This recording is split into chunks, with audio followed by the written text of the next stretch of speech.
G-Phone. Oh.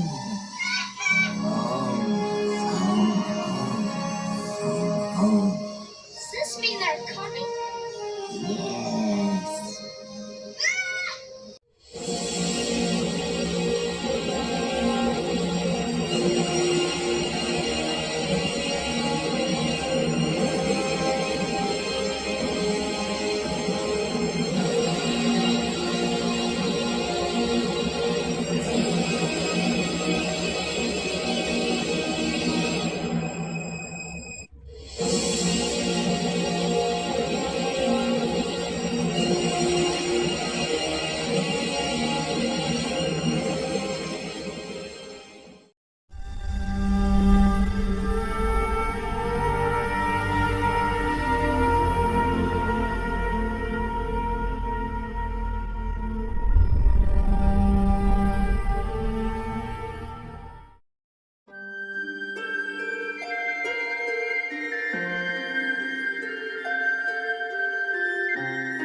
How's it going, everyone? This is Daniel, aka True Savage, and I'm joined by my brother Jedi Granville, aka Walter Ross, aka Sexual Chocolate, and we would like to welcome you to the Sci Fi Society video discussion. And we are going to be talking about a very, very iconic, very legendary, uh, a film that literally took sci-fi to the next level, especially in the early 80s. And that is the film by the legendary Steven Spielberg, and that is E.T. the Extraterrestrial. And everyone who is watching, remember, we are the Sci-Fi Society. And this one, I'll just mention that this one was really one that I just threw in there. Like I already had a set schedule for my next video discussions, as far as doing them with um, D Film Fanatic and of course with Wall, or doing consensus. But this one just I had not watched this film, and Walter knows this already. I had not watched this film or seen it in over 20 years until about 3 weeks ago. And to be completely honest,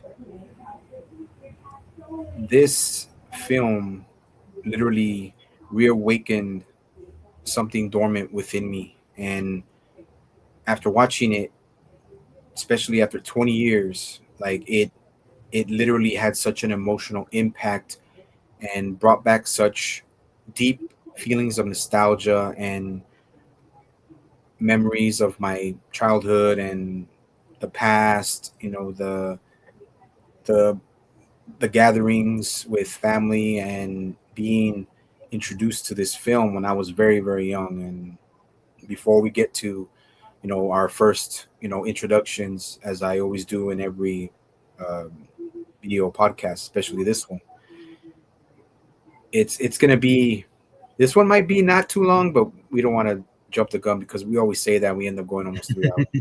Yeah. But it's just something that and well, and before that, before we get deeper into the film and our first experiences, especially for me and Jedi, um, we are finally hitting volume 29 for the Sci-Fi Society, and that to me it does mean something. But as anybody who really knows me, like this these, either when I used to do them live or video discussions or podcasts, when I joined other people or joined Jedi Granville's Jedi Granville production live stream, it's to me it does matter, but it's more about just talking about what we enjoy talking about, what we love: movies, video games, um, collectibles, um, anime, like all that stuff. Like it's this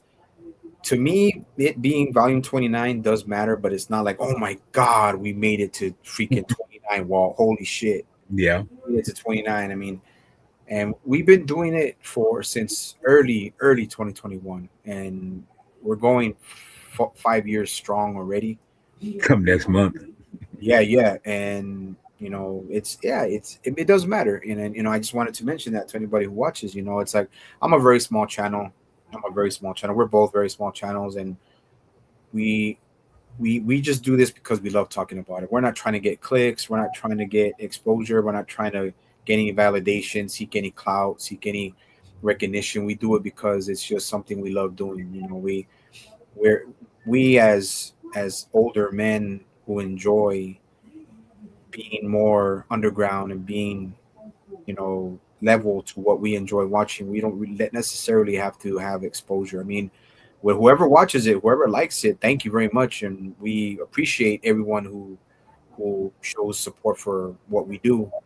But to me, and pretty sure Walter can agree, we just do this because we love talking about films like this, like E.T. the Extraterrestrial, which it just had on me after 20 years such a huge emotional, heartfelt impact. And this one to be one of the more mellow um, video discussions, because to me, I'm doing it out of respect for Spielberg, um, for the source material, and just for the love of how many people this film just brings joy to.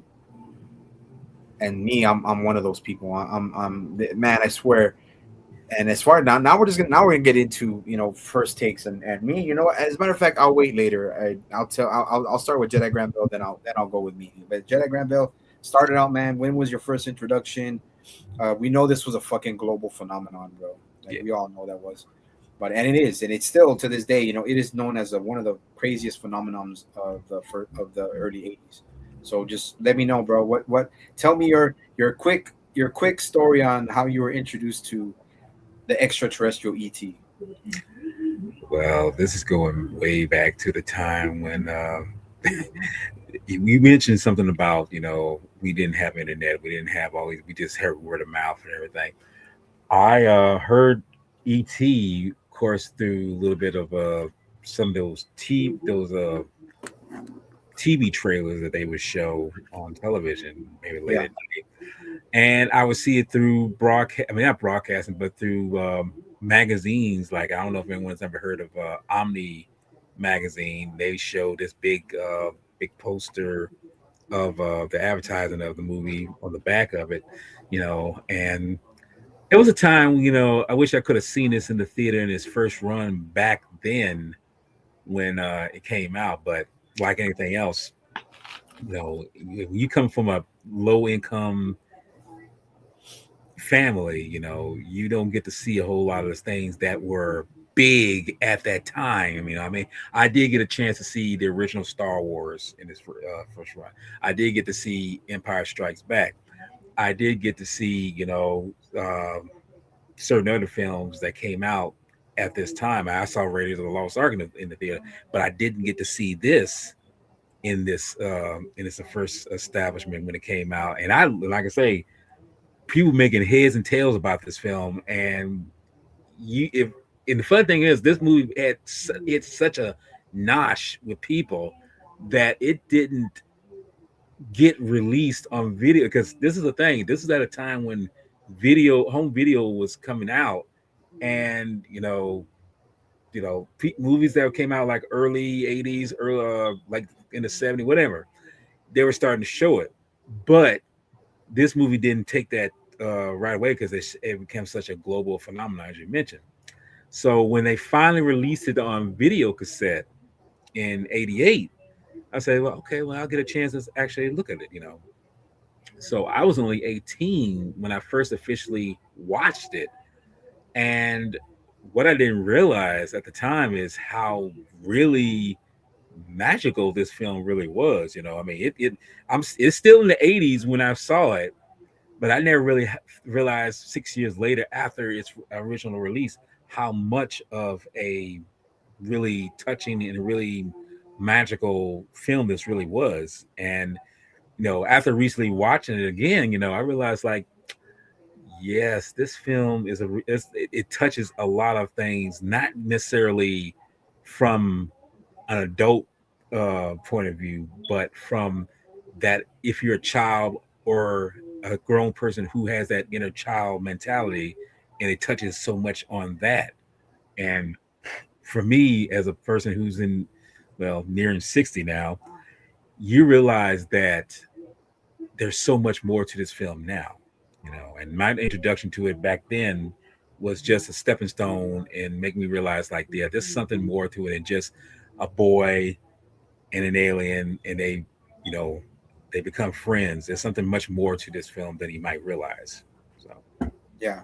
Oh man, I agree, man, and it's you hit you hit it right there, bro. Right on the freaking bullseye when you said it was magical, man. It's such a magical film, and when I see, I didn't even know that. Like I was gonna do some more research, man, but I did see a lot of the since I have the copy right here. hmm This one had so much like special features on it. Like yeah. it had its own disc. It has its own disc of special features. And I was like, what the fuck? And I'm like, dude, like, but see, the thing is, I did not know that it was not released on home video until '88. I did not know that. Yeah, See, and I was like, what the fuck? Like you would think they would release that at least 2 years or a year after, right? something I mean, like that. Yeah. it was in '82. It came out in '82, and then when it is, and you're right. Like now that I'll go with my take on how when I was first introduced. hmm I was first introduced to ET from, I think I was about 7 or 8. Excuse me. And um, my when I was when we're kids, bro. This is '80s, bro. This is probably '87, man. This is probably '87, '86, maybe '88 too. Maybe at that time, probably '88 because they had a copy of it. My uncle and aunt had a copy of this. hmm So, what do kids do in the '80s, bro? We're running, we're playing. There's a get together, there's a party going on. Yeah. We When run, play, we tire ourselves out till we start knocking out or falling asleep. So, I guess I happen to be falling asleep, and I don't. I'm see that. See, that's the thing. It's very vague, but I think it wasn't just me. I think it was me and other cousins where I think it was my older cousin, and she had the copy, and she put it in. I think it was in the main bedroom, my uncle and aunt's bedroom, and she put ET on, and all of us kids were like, boom, like we're hooked on it. It's like you're like a magnet to, Yeah, yeah. yeah, and I never got to finish most of the movie because we all fall asleep, but before the end of the movie, because we're kids, super tired, we're freaking dirty and full of dirt, and we're freaking like laying down on a nice bed and all this stuff, and we're just watching the movie like we're glued to the movie. Hmm. And the parts I do remember were when they have the part where the introduction, and then where Elliot meets goes to the shed, the tool shed, and then ET's there. That's what I mostly remember, and that's where I was like, man, you know what? I think I told my parents, like, I never finished seeing the movie, and they couldn't lend it to us. I didn't want to ask them, so I think my mom would rent it, and that's when I saw it later down the line, the full movie. But yeah, it's. But when I saw it, man, now that I rewatched it, bro, man, like it, and this is me being honest and being a real man, embracing my emotional self, my emotional feelings. Hmm. I bawled, man. Not only was I like reliving memories of like just so much nostalgia, and memories were coming back to every single part that I did not remember, and some parts that I did remember but I forgot about. It hit so hard, and then once it got to where you know uh, in the middle of the movie where ET learns how to talk, and then the hilarious part where he gets drunk, like all of that, dude. Like all of that, bro. I was glued to the TV, bro, and watched it from beginning to end, and I was clapping, bro. I was clapping, yet I was also crying deeply, man. I was literally like, what the fuck? Like I was telling myself, why am I literally shedding so many tears? And it was tears of joy, of course. It was tears of joy, but it's also the sadness from the movie, because what have I said before, my brother? What's the best thing about life, and what's the best thing about film? It's it's the beginning, the middle, and And the then, end. yeah. Like, and me, I lost, and I'm gonna say this because now that we're on this video discussion, this thing taught me. It's like it really taught me about how you should be as a human being. Hmm. The human condition, brother, the human condition. I was like, dude, like I said, it reawakened something that was dormant for so long. Like I was always, mostly always about, for the past 20 years, I was always, you got to be hard, man. You got to be tough. You can't let the little things get to you. You can't be a wimp. You know you can't be a pussy. You can't be on any of that. You know what I'm saying? You can't be like that. Can't be a coward. Yeah. And when I rewatched it, in as you said As it you before, said it before. when you rewatch it in as an older person, it just hits harder, man. It hits different, and it hits harder. Yeah. And that's why I was just so, I was blown away, man. I was in the feels. I was emotionally attached. I was invested, and like this film taught me how to love Oh, true movies again, like like true true. Yeah. movies. Movies that have that significant of storytelling and having you invested in it, no matter what the genre might be. I mean, because let's be honest. I mean, you can do a film that's fantasy, that's horror, that's action, but the end result is if you're not, as a viewer, invested in that, there's a reason why you're going to lose, interest in it quick, because it's not, you're not invested in it. And I feel like that's what happened with you. And remember, when you mentioned this, I'll have to bring this up. This was a time when gatherings of family groups got together had more meaning back then.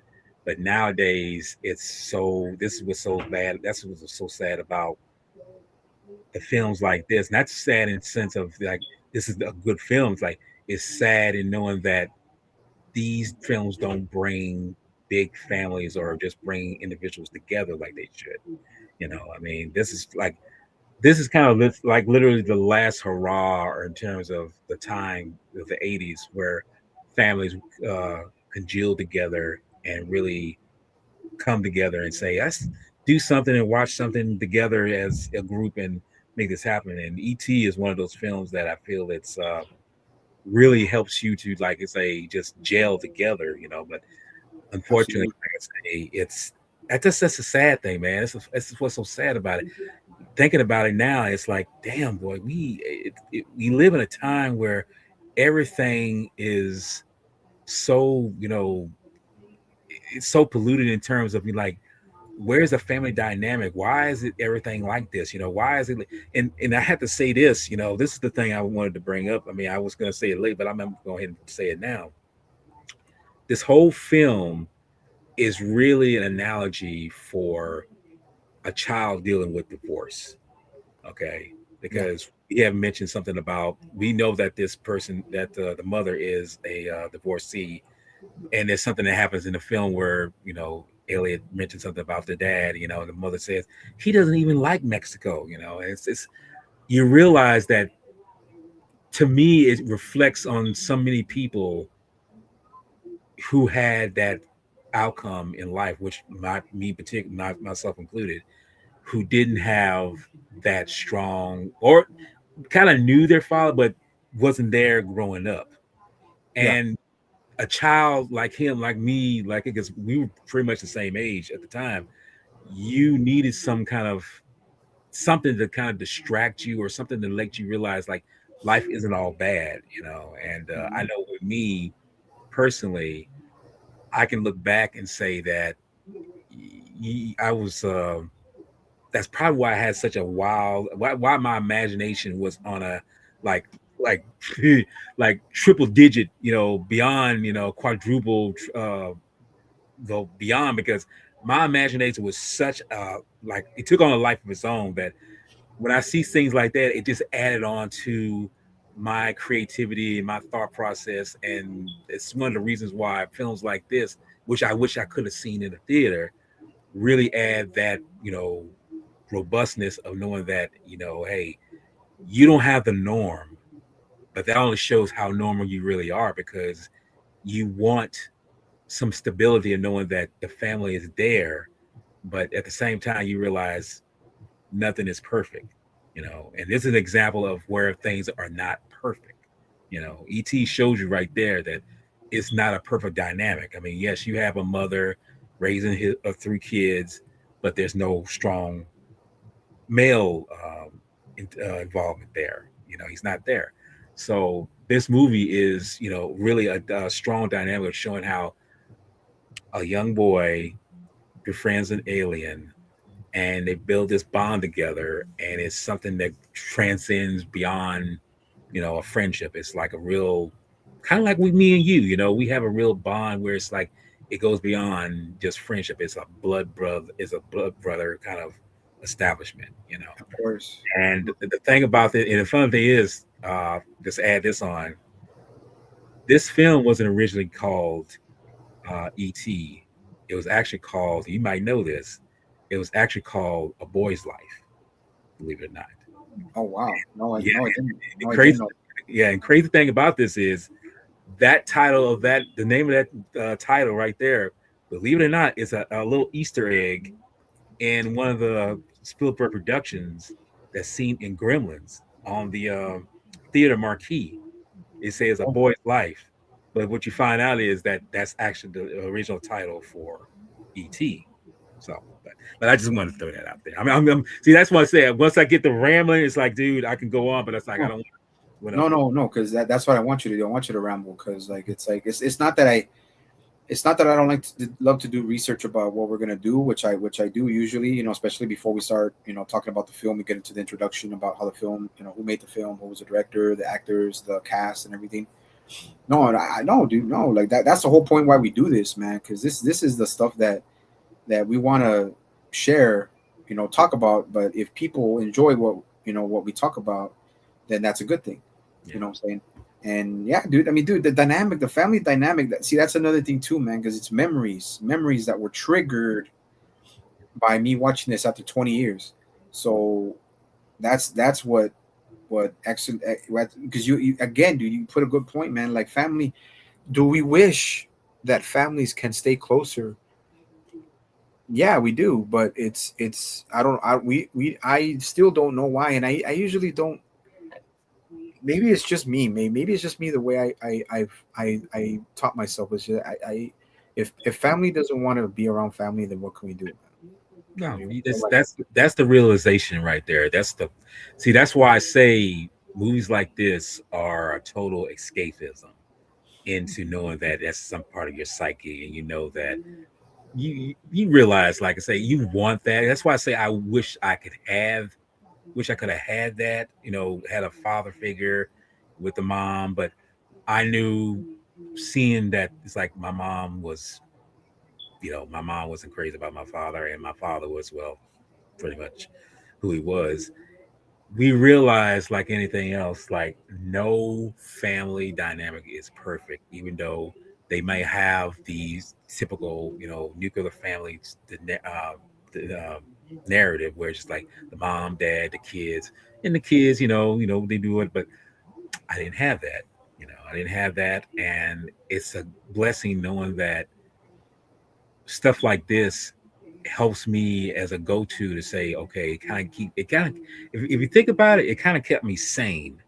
It kind of kept me realizing like all these other kids, all these individuals have all this, but I have my imagination to keep me company and to keep me realizing like, hey, life is not perfect, but you can make it perfect in your mind. And films like this is a go-to realize like that's exactly what it is. It helps you to realize it's like it is to draw you away from what reality is, because reality, as we all know, sucks. It just yeah, does.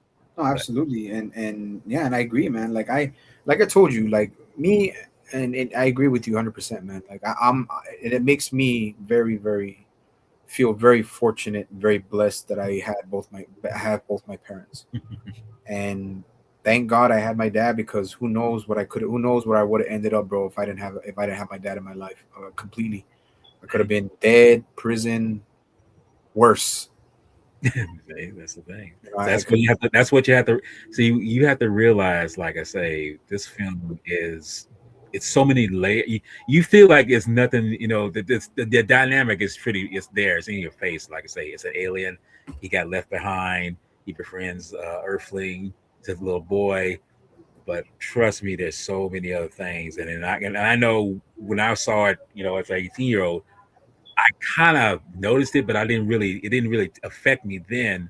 But as I got older, I was like, no, that's exactly what that is. Yeah, That's a philosophical of what ET is. It's a mannerism of saying that child has to deal with, even though he's a young individual, he or even she has to realize that not everything is, what it is or it's going to be.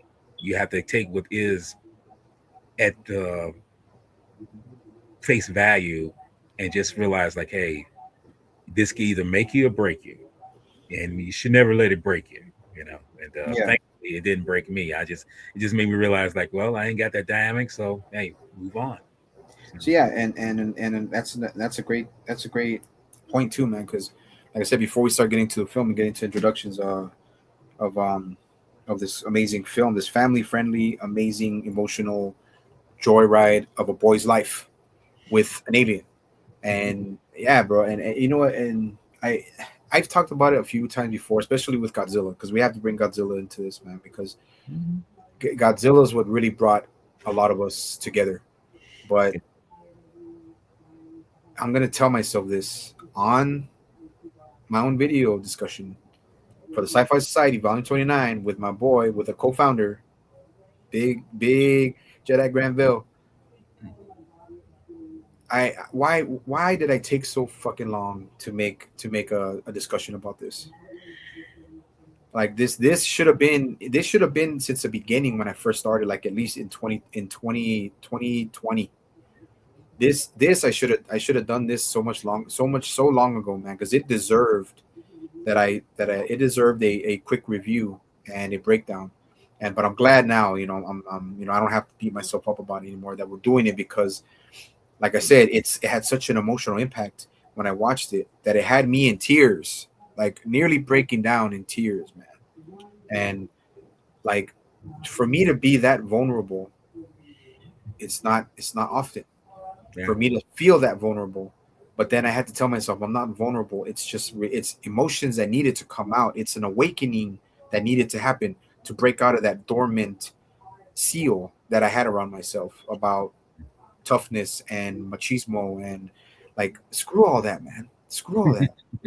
Embrace your embrace your emotional self, embrace your emotional state, your mind. But Yeah. you could still have a warrior mentality. That's what I do, and God knows what we all go through in life. And we get older, it doesn't matter. Some people get lucky and don't go through a lot of things. Unfortunately, me and my brother, we go through shit, but we Yeah. don't. It's like we go back to escapism. What my brother said.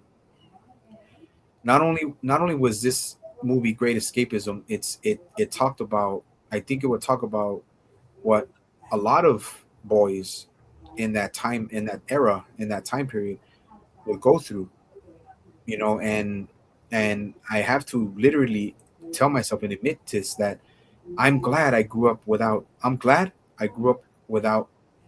technology, without Hmm. social media, without cameras where everybody has a phone, everybody has a camera. I'm glad I grew up with BMX bikes, scraped knees, injuries, dirt, Yeah.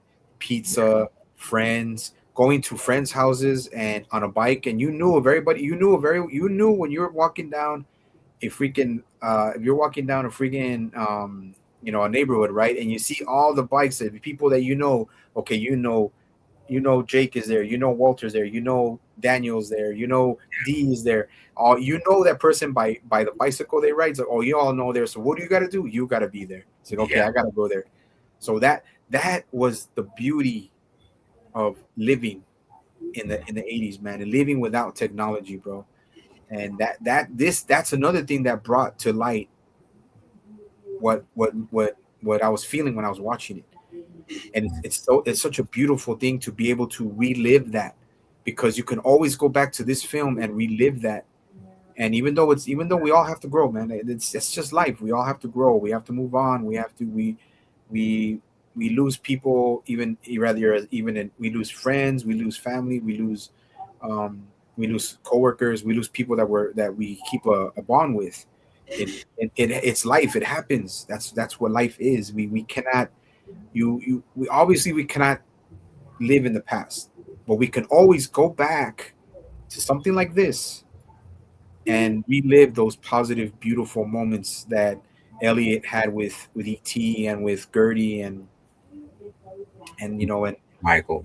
Michael, and it's just it's such a beautiful thing. Even Harvey the dog, like it's Yeah. see, and that, and I guess that's what it was, man. I forgot. I lost track of all that. I lost sense of all that. You know what I'm saying? And it's okay to be who you are, man. But Yeah. escapism is escapism. But you know, we are now grown men. I'm in my mid 40s, and Walter's in his gonna hit already 50s, man. He's in his 50s, so we still love watching what we still love movies like this. We love the stories. We love because they don't make movies. I'm gonna go back to say it again. They do not make movies like this anymore, and they never will. They I was never going to will. say, keep saying that because that's exactly the thing about this. I mean, Hollywood does not. I mean, if there's one or two out there like this, that's one thing. But they used to make abundance of these films back in the day, and it's like they just lost track of it. I don't know what. I mean, it's just like they lost.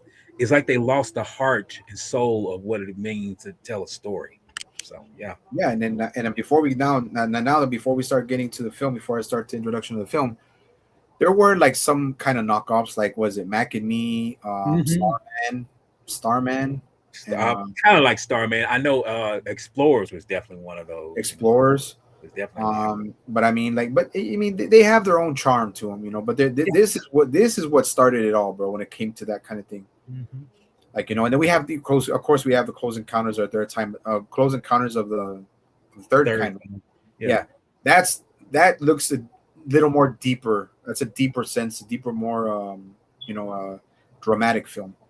but Hmm. it is also a spectacle. This was a spectacle that was a cultural phenomenon back in '82. I remember I was only 2 years old when this movie came out, so I didn't watch it till I was at least 8, 7 or 8, probably 8, because you said it didn't come out till '88. So that's another thing I didn't know. But thank you for the and keep coming with Oh those no, I got you, info, bro. bro. It's All right, got but you. now, bro, now we're gonna get to talking about and discussing this film. So, E.T. Extraterrestrial, or simply E.T., is a 1982 American science fiction film produced and directed by the legendary Steven Spielberg, Hmm. written by Melissa Matheson. Hmm. It tells the story of Elliot, a boy who befriends an extraterrestrial that he names E.T., who has been stranded on Earth. Along with his friends and family, Elliot must find a way to help E.T. find his way home. The film stars Dee Wallace, Henry Thomas, Peter Coyote, who's another legend, all legendary '80s actors. Yes. Robert McNaughton and Drew Barrymore. Yes, the lovely and legendary Drew Barrymore. Hmm. Okay, so yeah, it's just a that says it in itself, man. And the cast, I'll just go with the cast again. Okay, we have Henry Thomas as Elliot Taylor, Hmm. Dee Wallace as Mary Taylor, Robert McNaughton as Michael Taylor, Drew Barrymore as Gertie Taylor. I think her name's probably Gertrude then, if it's Gertie. Probably good. That's what I was thinking, And Gertrude. then Peter Coyote as Keys, a government agent. He literally, and when we get to that part of the film, he when I watched it, not only did it make me even feel more comfortable, it's like he was speaking through my mind Yes. about Hmm. I've been waiting for this my whole life since I was 10 years old. Say. That that hits so hard, bro. Like I mean, like when we get to we'll get to that part. And just before we go any further, this is a film. I think this is probably his first introduction into filmmaking. A very young C. Thomas Howell, Yeah, see Thomas one Howell. year before he would be in the Outsiders, believe it or not. And Yeah, that dude is in here. It's like the funny thing is, I did not. I mean, like I say, I didn't know he was in this film until I saw it in, like I say, in '88 because I seen him in previous films, like I mentioned, Outsiders and The Hitchers, and I don't even want to bring it up, but Soul Man. If anyone's ever seen Soul Man, so man. yeah, just kind of grit your teeth with that one because that's a controversial film. But anyway, I would never know that he was in this film, but that shows how Spielberg knows talent when he sees one. So that's a great thing. Yeah, and then okay, just to continue, like I said Peter Coyote, also Yeah. old school journeyman, and we have we have KC Martell, Mm-hmm. and we have Sean Fry, C. Thomas Howell, just like you said, and Erica Elenick. Okay, Erica. Erica Laniak. Yes. Yeah, yeah, Just to throw something out here. In case that name kind of escapes anyone, and again, this is before I even seen this film. Um, she would later be June '89 Playmate of the Month. wow. Go figure that. Here she stars in this film. She was only 12 when she made this film, and almost almost 7 years later, she would be a playmate. I was like, wow. Well, I mean, we can't. I mean, come on, bro. I mean, if they need money, they need money, bro. I mean, Drew Barrymore did the same Um, thing. but the thing about that is, it's like I would think you would. I mean, I'm not trying to judge or anything like that, but I would feel like you would go in a different route because she did land on Baywatch sometime later, which is great. But I'm just like, playmate would be nude, it's like that's like because when I found out she was in ET, it's like what? It's like okay, it's like all right, big deal. Yeah, but yeah, Erica Laniak, she. I just never imagined that's you see somebody who's in ET be be a playmate, that's weird, Yeah, give me a second, bro. Give me a second. Okay, and you gotta stop it for a second. He's killing it. He came to me. You know it. Yeah, here comes the most emotional part of the film. Oh,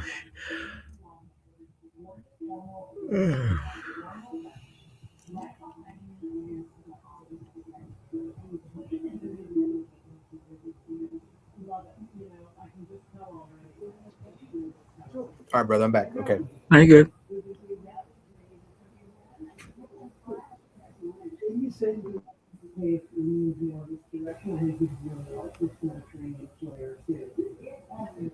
Yeah, okay, brother. Sorry, man. All right, you apologize. Yes, because Odie just was going crazy right now. Okay, so yeah, okay, so yeah, okay. Well, like I said, we're getting to this cast, but yeah, Eleniac. Okay, I didn't know. I didn't know that, but it's like I don't want to be judging too much either because like remember Drew Barrymore did the same thing. Yeah, I was gonna say she did. Yeah, some Yeah, years later, it's like, well, and but but remember, I'm not saying they do that. I'm not saying a lot of them do that for the for for clout or press or for press or for recognition.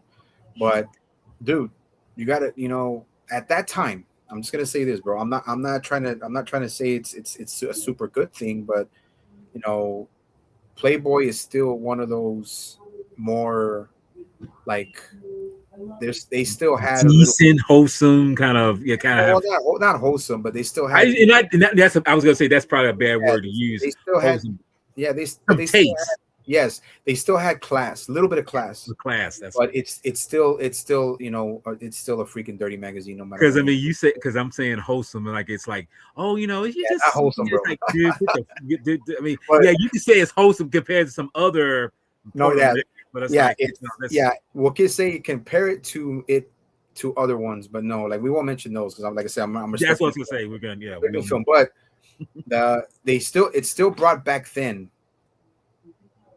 Playboy had they had way more exposure yeah, and yes some exposure was good because like I guess Eleniak and Barrymore they also got paid fat paycheck bro yeah, so they're not gonna do that for pennies bro they're not gonna do that for pennies but no, you're gonna it's get some. it's like hey bro like you know what they weren't kids anymore they weren't kids anymore so they did it they went there they did it they say okay I was on Playboy magazine okay you did it whatever she ended up still on Baywatch Eleniak still ended up on Baywatch Yeah, probably still got roles in small things like that Barrymore had a good she had a pretty much illustrious career yeah, it was good but it didn't weigh them down bro it did not weigh them down right. now I'll just say this: if they would have been a little bit more, if OnlyFans would have existed back then I don't think about that. Oh, that would have been, yes, that would That have been. that to me is no, dude, no. That to me, I'll still say that Playboy has way more class than fucking than I think than that's the thing right there. OF. I'll say Playboy still back then had more class than Yeah, OF, bro. That's all I'm saying. well, Anybody who don't like what I'm saying, I don't give a fuck.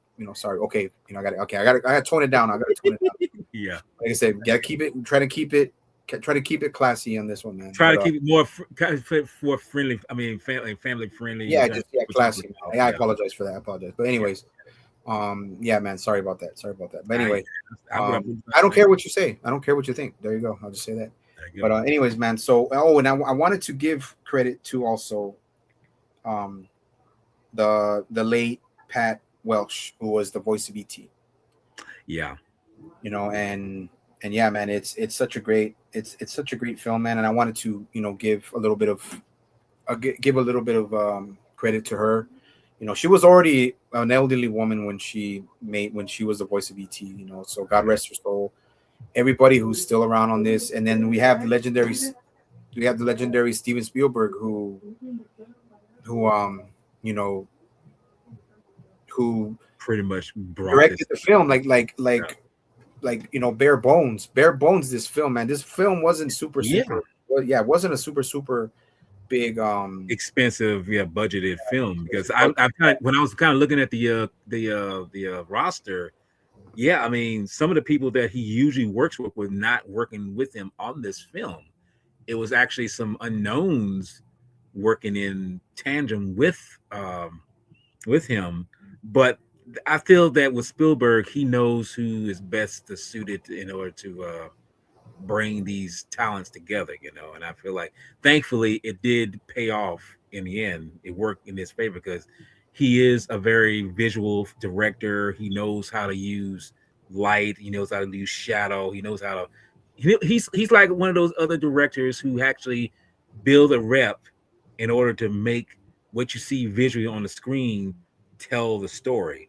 And this movie is not without many visual moments that's like, wow, I mean that's definitely Spielbergism right there. But at the same time, it's really honing in and bringing you in as a audience member watching this, you know. So this Yeah. it's great. Now, and when you mentioned too the voice of ET, that is, believe it or not, had a hand in terms of the guys who did the sound mixing and everything. Ben Burt, who I'm pretty sure anyone who's a geek like me, he's famous for bringing to life the Star Wars universe. He was the one who took that actor's voice and actually augmented it to sound like it did for this film. You know, which, and believe it or not, him and the guy who was sound editing the film, Charles L. Campbell, they won an Mhm. Oscar for it. You know, so Yeah. it makes I sense. mean, I wouldn't. I would. Well, we can get to all the awards that they won, bro. I'm pretty sure this movie won tons of awards, Oh, it did, but I mean, and just BC. But the thing about it is, like I said before, before we start to the talking about the film. Actually, when we get into it, um, this like when I saw the special features, bro, like Spielberg was so bare bones, yet that he already had that wisdom. He's like a wizard when it comes to being a director. He was young when he made this one, so yeah, he was in his 30s. like he bonds when Steven Spielberg does this, bro. He bonds with the actors. He bonds with the kids. He even literally, like, with even with the character with ET, he wanted ET to be the perfect type of uh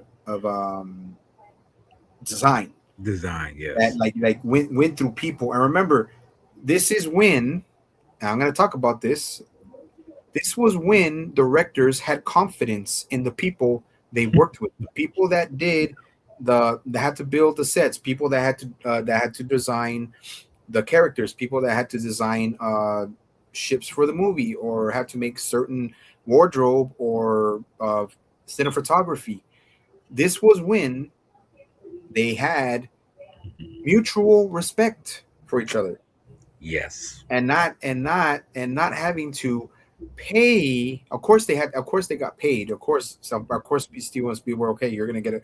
Everybody who works with is gonna get paid, from the budget that we have, and still gonna get paid a little bit after the film is already released for what they did, for Yeah. what they for the work they put on. As I said, going back to how Walter would put this, um with the Godzilla films. What did Ishiro Honda and Eiji Tsuburaya always want to do when it came to making the effects as perfect as they wanted to? They trusted each other. They went to each other and say, "Okay, can you do this for me and do that for me?" Say, "I'm gonna do the best I can. Maybe you like it. Boom, I love it. Let's work with Mhm.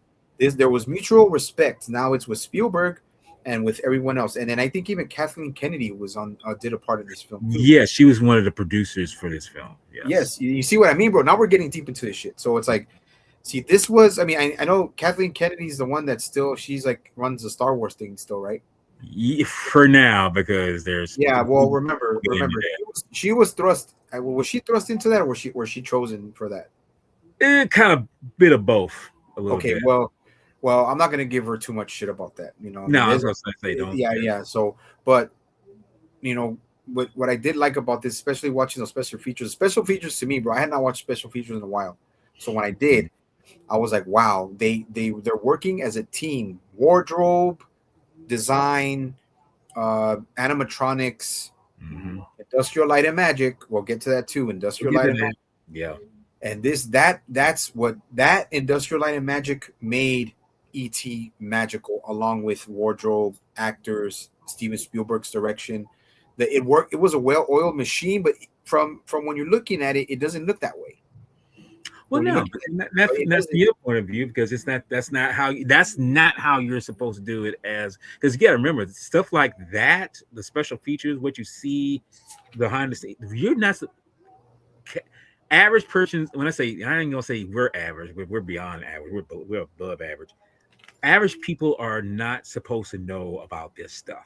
You know, they're not supposed to know any of these, creative teams behind this stuff. Because I actually have footage of it's on video. It's on video cassette. If I had a VCR, I could play it for you. But there's actually there was talk about ET and this the guy who was the one who created designed ET's form and everything made the final mold and everything. There was a screen test of, and this shows how elaborate that Spielberg is. That shows his creativity as filmmaking, storytelling. The guy who, because this is the same guy that worked on Close Encounters, Yes, believe it Close or not, Encounters. Yep. was on the Alien. There was a screen test of what ET final rendering was, and like I say, to do the light test and everything. And I was like, this is stuff that the average person is not supposed to see. But when you see it for yourself, like for me or yourself as who's a true geek, just got that geek head in mentality, everything. When you see that, it shows how, as you said before, respect, how much dedication they are in terms of bringing something together, bringing it to life. Trust. Yeah, trust, and showing how it's like, okay, we're doing this, but we're not going to do this to just say, oh, my name's on there, my name's on the marquee, I'm this, I'm big. No, this is one of the things I realized, and this I think is something that's really lost in Hollywood today, that the people that you get invested in, who do certain things, they are the ones who really make the effort, put their heart and soul into something, and show that they really trust the craft. As you say, trust the people who trust the craft that they're making. And I just wish that this kind of trust mentality was still in Hollywood. I mean, there's some, but it's not abundant as it is now. I mean, back then, because I mean, you would see a whole lot of films that came out, especially in the '80s, that did this. I mean, like Ghostbusters, Die Hard, other films, and like I say, these were enigmas, carved in stone, but no one really knew if it was going to work or not. But when it did come together, it's like lightning in a bottle. That's Yep. what this movie was. Lightning in a bottle. That, no, as you say, no one knew this film was going to be, what the hell it was going to be. This became a juggernaut of the times, especially in the '80s, even further down until something, took over in terms of, spectacle. But that's the thing about that. We see the heart and soul of people invested in these films, the technicians, the ones that really deserve the credit. And unfortunately, again, a lot of that is kind of lost nowadays because everyone wants something quick and sturdy, and it's like it's going to make money, and that's the driving force about everything now with Hollywood. It's all about effing money. It's all about the damn money. And it's just like, wow, y'all not even trying to invest yourself in the Yep. storytelling. You're not trying to invest yourself in the filmmaking. You're not trying to invest yourself in the craft. You're just invested in saying, well, if this will make me 1,000 or 1,000,000 or $1 billion, that's all that matters. And I'm just like, wow. Yeah. So And I'll say, and I think when I saw the you're right, bro. You're right. I can tell you, bro. You're right. Spit that wisdom, bro. Spit that wisdom. And to be honest, it's even when I read watched special features, like Steven Spielberg was literally crying mhm. when people reacted to the what was it, the premiere. At Yeah, the end of the film, he was in tears because he didn't he said he was super nervous. He was super nervous about how this was going to turn out. All of them were. All of yeah. them were. I mean, how can you not be nervous? How can you not be nervous about something that you want, that like you create? You It's were a like, part of, yeah. yeah, yeah. You're like, even Spielberg says, I did not. I may have been the director, but I did not create this alone. Hmm. So it's mutual respect, trust in the craft, and not about the money. And it's such a crazy thing that that when I saw that, bro, it's like that when somebody really wants when they really want someone to like what they create, nerves are gonna be they're gonna be all everywhere, dude, everywhere. Why do you think this? And I'm going to bring this in real quick. Why do you think that I feel that certain directors that I used to have respect for, I've lost respect for? Because Spielberg is one of the few and last who really who gained that respect and being able to be able to gravitate to where he was small time to this, colossal individual, because he is not an egotistical director. He's not one of those. When people hear Spielberg, it's like, oh shit, Spielberg, like we gotta go see it. We hear this because he earned that respect from his peers, from audience members like us, and on and on. When you get to people like Cameron, you realize that okay, you're a good filmmaker. You're a good, you got storytelling, but you have become basically you have become what you hated the most, which is the asshole. I'm sorry if I'm using that, but I mean it's just that knowledge. Like you have become you become an egomaniac, because you feel like anything that you do is untouchable. Spielberg, he's had plenty of hits, but he's had misses too. But he's taken those misses in his biography, and they're like say, hey, if that's what it's supposed to do, it's supposed to miss, great. If it's supposed to work like this film, great. The thing about it is, you're not supposed to know if it's going to hit or miss. You can feel like I wanted to hit, but not everything's gonna hit. And him personally knowing that I'm so glad that this hit. I wanted to touch on people's emotions and feelings and everything because that's what I was driving for. He wasn't necessarily thinking about how much money this is going to make. I'm pretty sure he wasn't even gravitating to the fact that this movie is going to make billions of dollars at the box office. He wasn't thinking about that. He was thinking about that. Are people going to go into this film, enjoy it, love it for what it is, and that's what filmmaking or going to the movies is all about. These people nowadays, like, no, it's like, oh man, we're gonna make $1 billion, man. We're gonna get this out the box real quick. We're gonna be really, toned up with this. It's like, where's your drive to make a good story? Where's your good drive to make a good telling of good characters? Where is that at? I don't see that. And they, oh yeah, it's gonna be good. We're gonna love it. Mm-hmm. And then what? They're 50 mil in the hole. They had a budget of 100 million, and they don't even break even. Yeah. They don't even break even. And not only that, I have respect for Cameron, but he ain't Spielberg. No. Cameron, like I said, hey, opinions vary. Opinions, hey, agree to disagree. Cameron is not Spielberg. Yeah.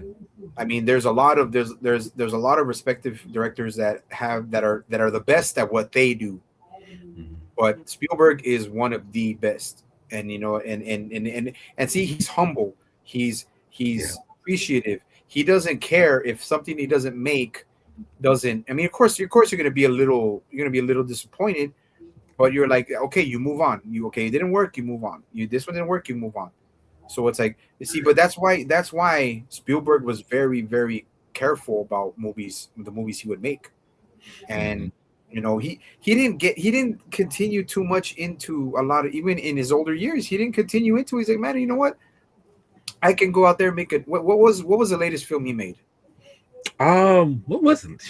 It was actually kind of a semi autobiography about his life. Okay. You Okay, know, well, it was about his life. So that means, like I said, but it wasn't something he was, oh my God, I'm gonna make the next big thing. I'm gonna go make the next big thing. He already did Indiana Jones. He did Gremlins too, right? He did Gremlins too. He did, yes. Oh, he did right now you can dig it up when we get towards the end of the film, but we'll try to get. It's a pretty long movie, man. It's an hour and fucking 53 minutes. So yeah, but we'll get to it after that. But so I'll start off. We go into the an actual basic introduction of ET, the extraterrestrial. They hardly even do that anymore. They do the introductions until the freaking until 10 minutes into the film. They do So it soft. Yeah, they do it. This is a with a what you call a slow burn, as I like to call it. That's what. yeah, yeah, and it's not. But some with some movies, with some movies, modern movies, it works. With some, it doesn't. No, But that's true. we'll just say it's a very basic introduction. We go into the night sky. We go over some woods, right? And we go into some men, just what the fuck are they doing? Looking, or what are they doing? They're looking around in the forest. Mhm. And then we come to the opening. Can't forget the soundtrack, bro. The soundtrack is wow, amazing, dude. It's such Well, an let's give it up for John Williams because we can't. I mean, we cannot talk about this film without that man. That's we talk about master. He is a master when it comes to movies or music. So yes, you got to give it yeah, up to him. and that is the music is such the music goes, it just fits it so perfectly, man. Like like like Tetris, bro. Like there's one spot you go in and Yep. try and do whatever. It's gold. Mhm. Everything about this movie is gold. I mean, it's a slow burn too. It's a slow burn, but it's the right type of slow burn. And we come into we go into the design of the ship. We see the Yeah. spaceship, and it's I like it because it's not too forced. It's not forced. They take their time Yeah. with it. Hmm. Like Spielberg took his time, and you see these small little, these small little aliens, and they're more like you could tell they're like Surveyors. Yeah, I was gonna say yes, they're kind of they're considered. scientists themselves. They're like archaeologists, or they're what is that word for they're botanists or something like Yeah, that. botanists. I was gonna Yeah, say yeah, botanists. yeah. Yeah. And they're just taking all they're doing is just taking samples of how other plants on different planets, Yeah. work, because plant life, I'm pretty sure, like them, they require oxygen just like we do. Yeah. Trees are beneficial and they're vital to the ecosystem of the planet. Hmm. So they're doing that, and they're checking around, and then minding their own business, man. They just want to go there and do. They're not going to stay long. And then we have the little guy who's like he strays a little too far away from the ship, but Hmm. he's getting his own thing, getting his own He's plants. curious. Yeah. Yes. And you see the fingers, how their fingers are much longer, extraterrestrial, basic, you know, Hmm. vintage '80s style. Hmm.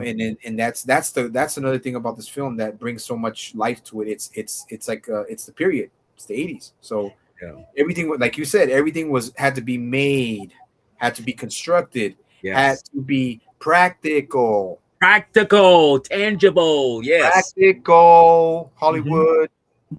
So I mean, we it's know we like CG, but get your ass off and do something practical more yeah, often. do some actual work. Build shit. Yeah. What I say. I'm not saying they don't build stuff. They still have to build, sets and stuff. But anyways, back to the film. So he strays a little further, and then we have these men, these government men that are like, what are they doing? You don't have a good idea, basic idea when you're young. Like I said, when you watch this movie, we don't know what that is. We're kids, we don't know what it Yeah, is. you don't know. You know. It's like So they're just there. They have flashlights. They're looking for stuff. They're looking for something, and the little guy, Et happens to be a little stray a little too far. So and they run pretty damn quick for those small ass legs. So yeah, I know with them. yeah, Yeah. those small legs, they run pretty fast. So, and it's funny how you can see a little bit of inside their ship what they're looking for. They're looking for mostly plants, Hmm. and I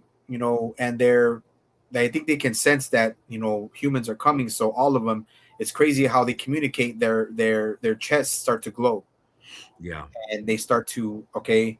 That's the alert to okay. We gotta go. We gotta do stuff. There's people coming, and then ET doesn't sense it right away because he's too far. So he Well, I doesn't. think not so much he's too far. I think he's so enamored with his surroundings. It doesn't take off right away. But I mean, yeah, I think it might be. It could have been he was too far away too for some I mean, rhyme. because if he wasn't too far away, bro, he ran a good distance away, man. Yeah, he Because did. poor guy has he has really small feet, bro. I mean, if he would have feet like ours, it wouldn't have been a big thing. But But I don't know because you see how, like you say, he's in that foliage. He's like, no, he's speedy. Yeah, it's he's like, damn, fast. you like Roadrunner right now. It's like, Yeah, he's damn. like Speedy Gonzalez, bro. Yeah, he's Yeah. quick, but and that's the thing. Like we don't know, we never know, you know, it's not till, like we said, we get a little further into the film. We don't know what these aliens are capable of. You know, we saw Yeah. what he was capable of. So, you know, he's running towards. He sends it, and what the thing that gets me is, man, is that when he the what kind of makes me feel like, oh man, that sucks. That the way he runs when he's scared, he screams when he's running. Yeah. I'm like, man, like don't scream, they're gonna catch you. And I'm like, they're gonna catch you, man. Don't yell, just go blitz. You know, I know it's hard for you not to because you have to, you know, you got to breathe when you're running, but Right. you know what I mean. But unfortunately, they don't catch up to him, which is good. But he misses the He ship, and misses his ride. Yes, it's like they his leave ride. without him, and then even the way Yeah. like that little sigh that he puts out when his heart is glowing, and he leaves. It's like, oh man, I felt for him. He was like, oh man, I know. That's I'm like, right. I'm watching this film, and I'm already like, oh my god, dude. I'm like, I'm already getting the feels, man. I'm already getting in the feels. Right. So, and then, but what's good is that before he was the rabbit was looking at him, before the rabbit saw him, he already saw a good. He got a good glance of the Of the urban area of the Yeah. house and everything, you know, because it's mountains. It's in California. I don't know where it was, but I think it was in California. No, it was in California, but I don't know what particular part of Yeah, California. it's more inland. It's more inland, not by the ocean, anything like that. It's That's more, one goes. Yeah, exactly. yeah. It's not I mean, I can look it up right now when I pass it over to you, Mhm. but yeah. So we get, you know, he doesn't know what to do. So he has decent survival instincts, but Mhm. I mean, now this is where we get to the house. We get to Taylor House. The Taylor. So, and now we have the Taylor House there. You know, it's a nice, you know, pretty nice house. Suburban house.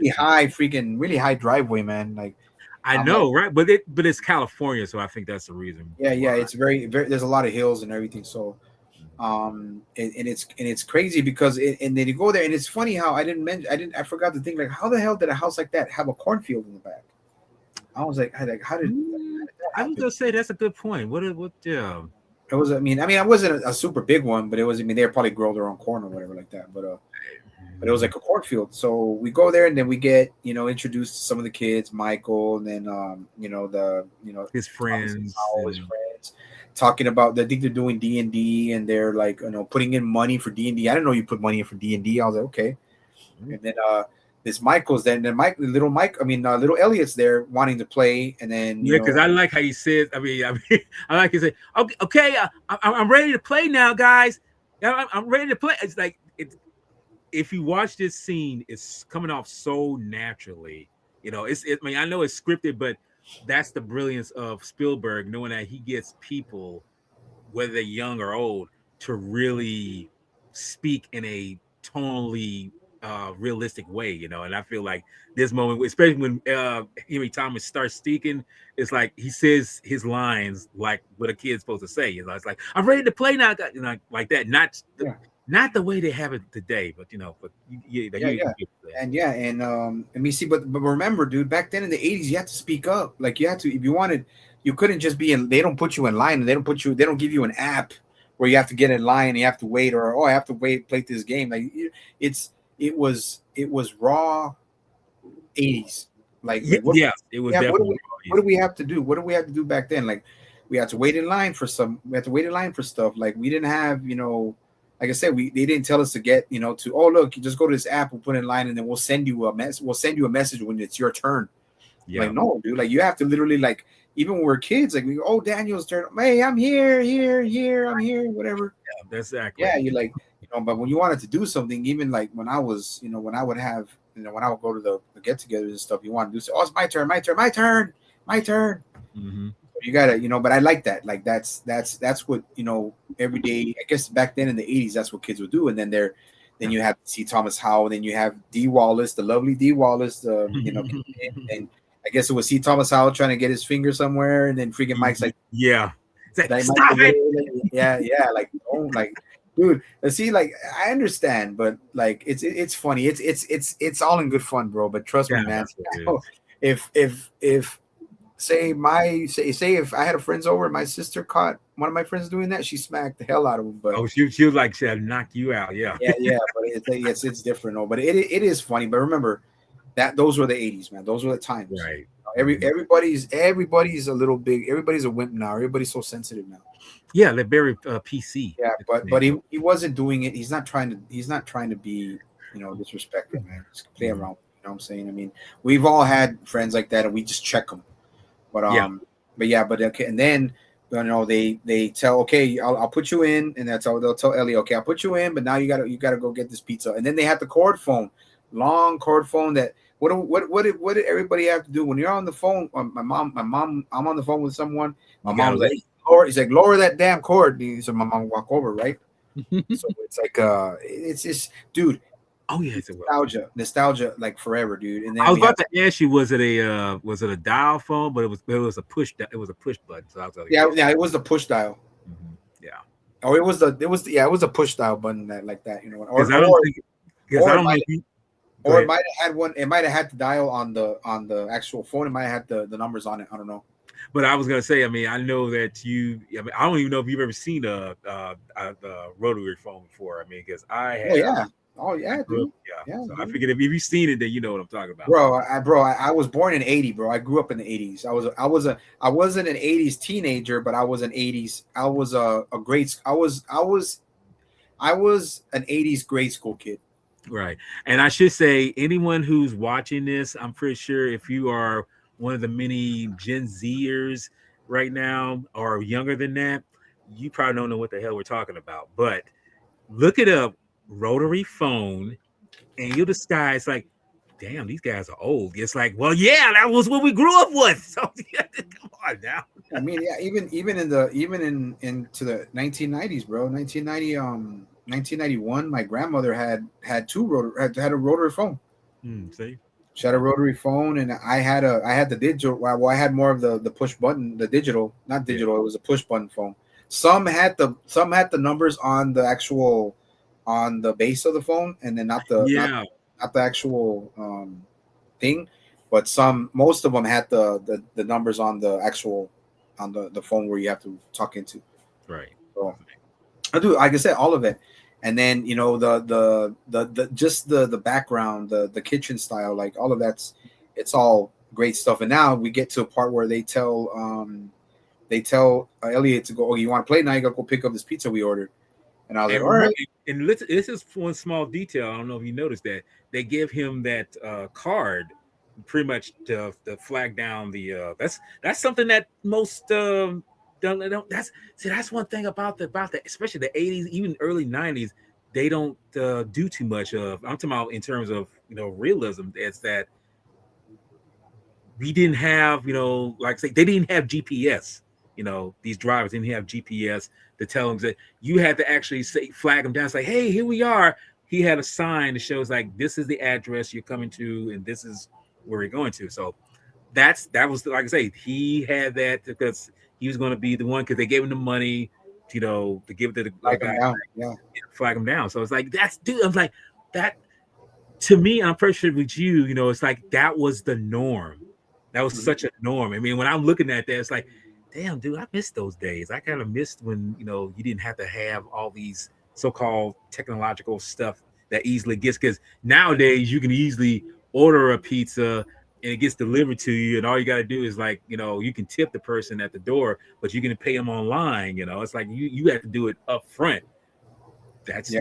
not like that anymore.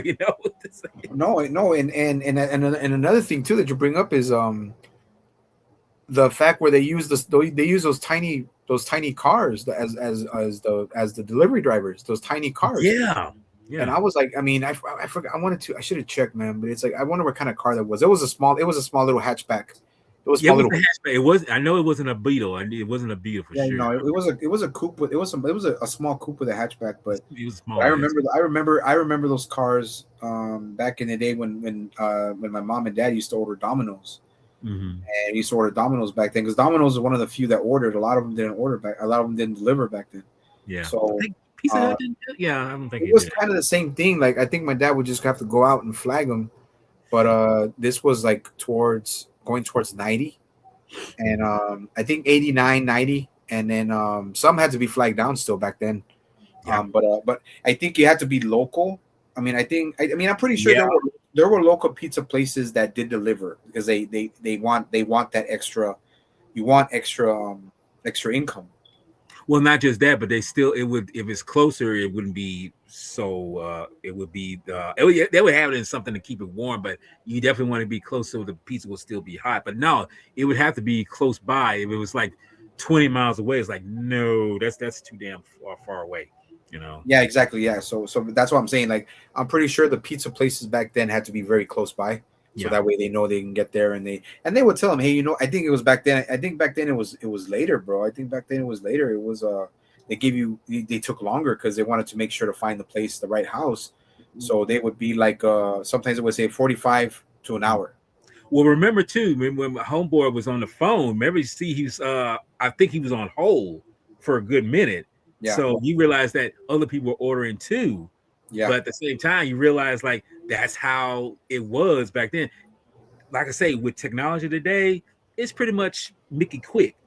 But back then, you had to be patient as Job to waiting for your next call to be taken. And it's like because when he says like, oh yeah, I got him, it's like and then you speaking what you want and everything. So it's those things make you more, how can I say, lived in. And I yeah, think that moments are more lived in when you do that. I mean, it's true enough. It was of the times, but we have to remind ourselves that individuals like you and me, you know, we didn't have that luxury of what we have now, but we didn't see it as an injustice or something that's bad. We just thought it's like, well, that's just what we grew up with, and certain things like that made us realize or appreciate things a lot more than we do now. Because, like I say, with stuff like this, you could do whatever, as far as, you could do whatever, order, have some delivered or, do everything. Back then, it was all with phone, analog.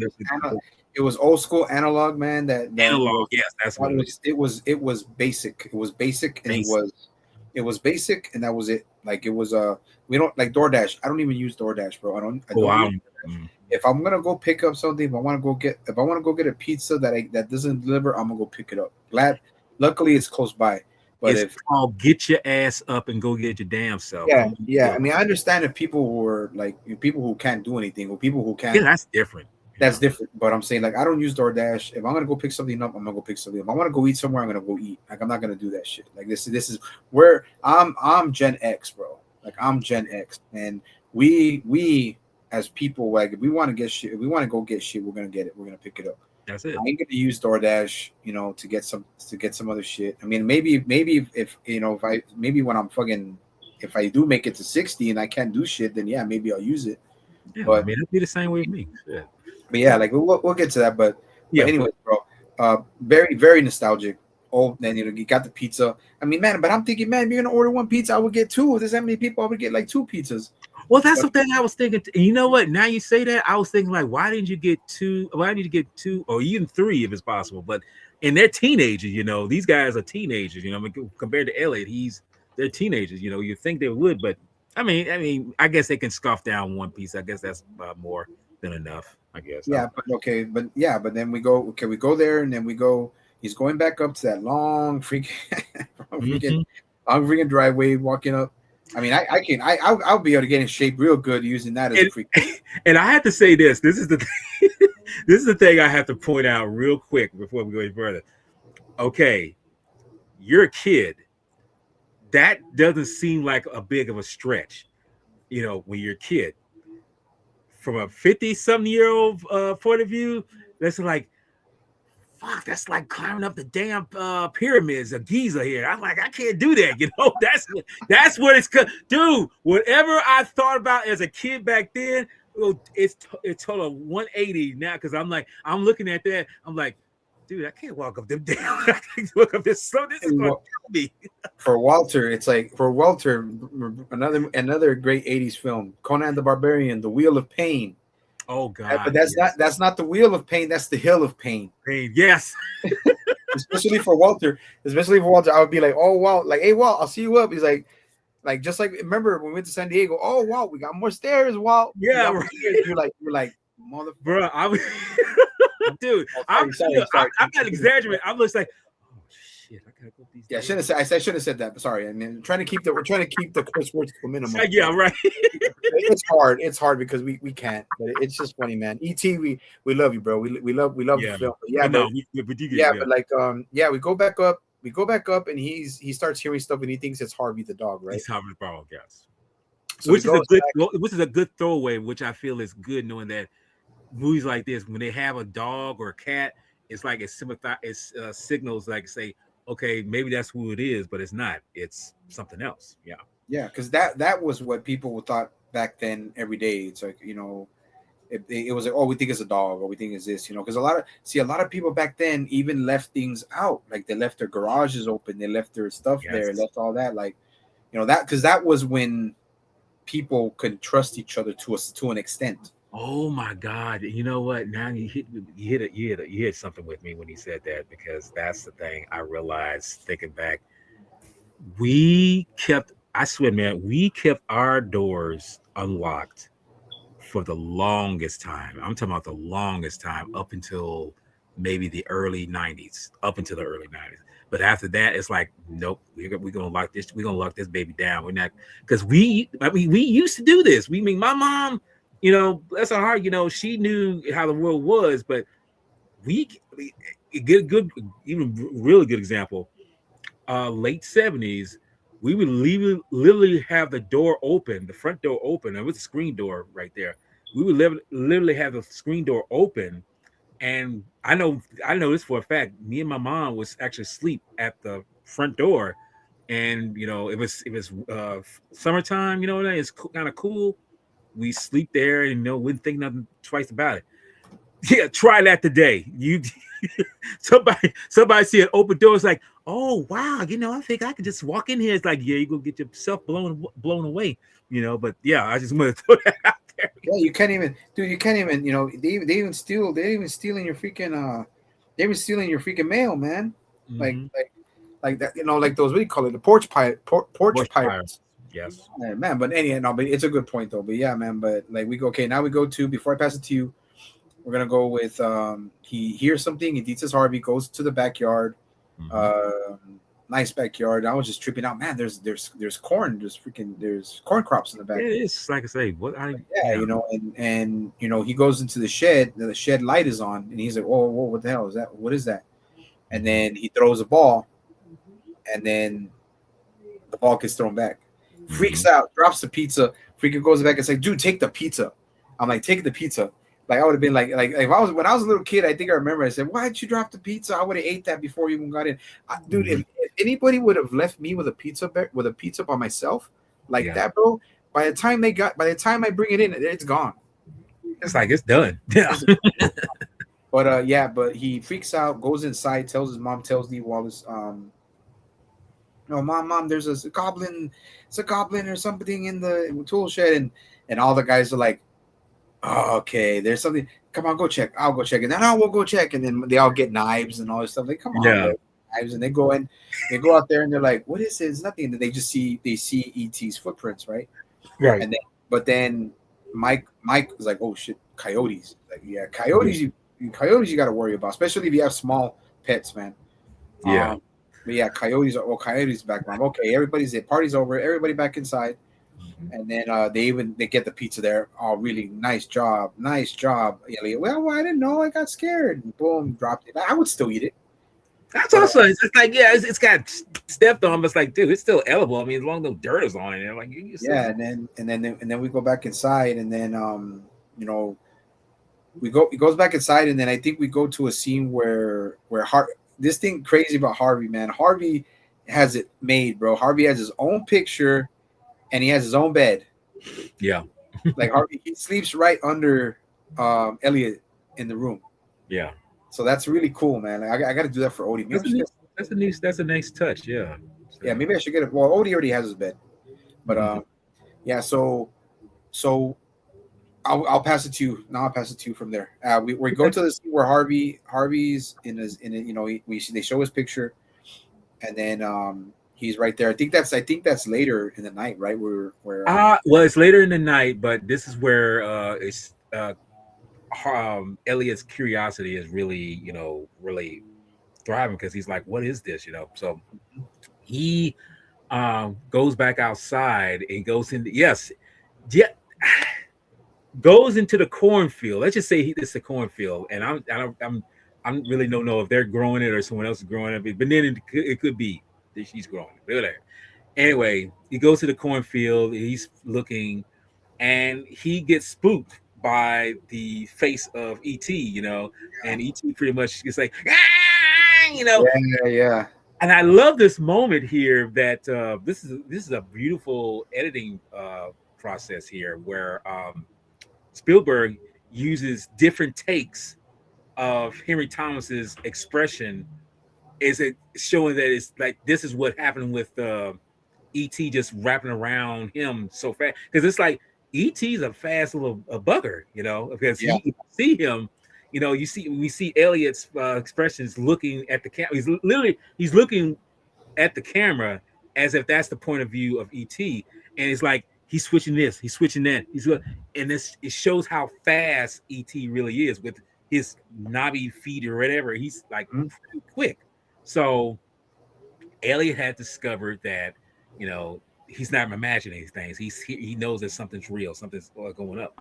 So the next morning, and I'm thinking this had to be a Saturday because I think the previous day was a Friday. It had to be. I think it was a Friday. I believe it was because the next day was, or at least a Sunday. I'll say Sunday. Yeah. It's a Sunday.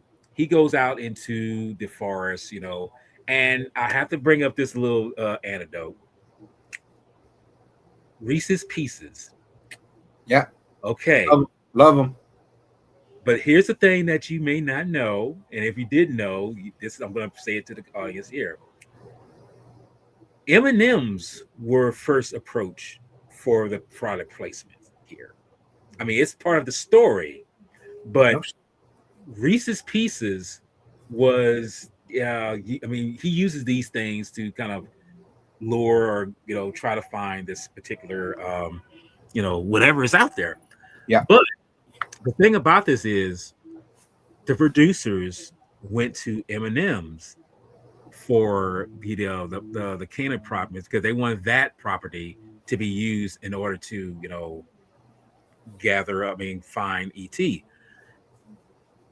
This was probably the biggest faux pas ever in film or product placement history because they said no, we're not doing, because remember this was kind of if you look at the budget of this film, it was like 10 maybe $11 million. That's kind of small compared to but it's actually kind of higher than you think it is. But the point of it is that they were approached, they said no. So the creators had to say, well, we got to find something that's going to be, worthy of something like M&M. So they went to Reese's Pieces, and Reese's Pieces said, and they were not as big as M&M's, but they still had a pretty dominant, kind of, whatever, going on. So they had them come in and say, well, can we use your product to use this in doing the story?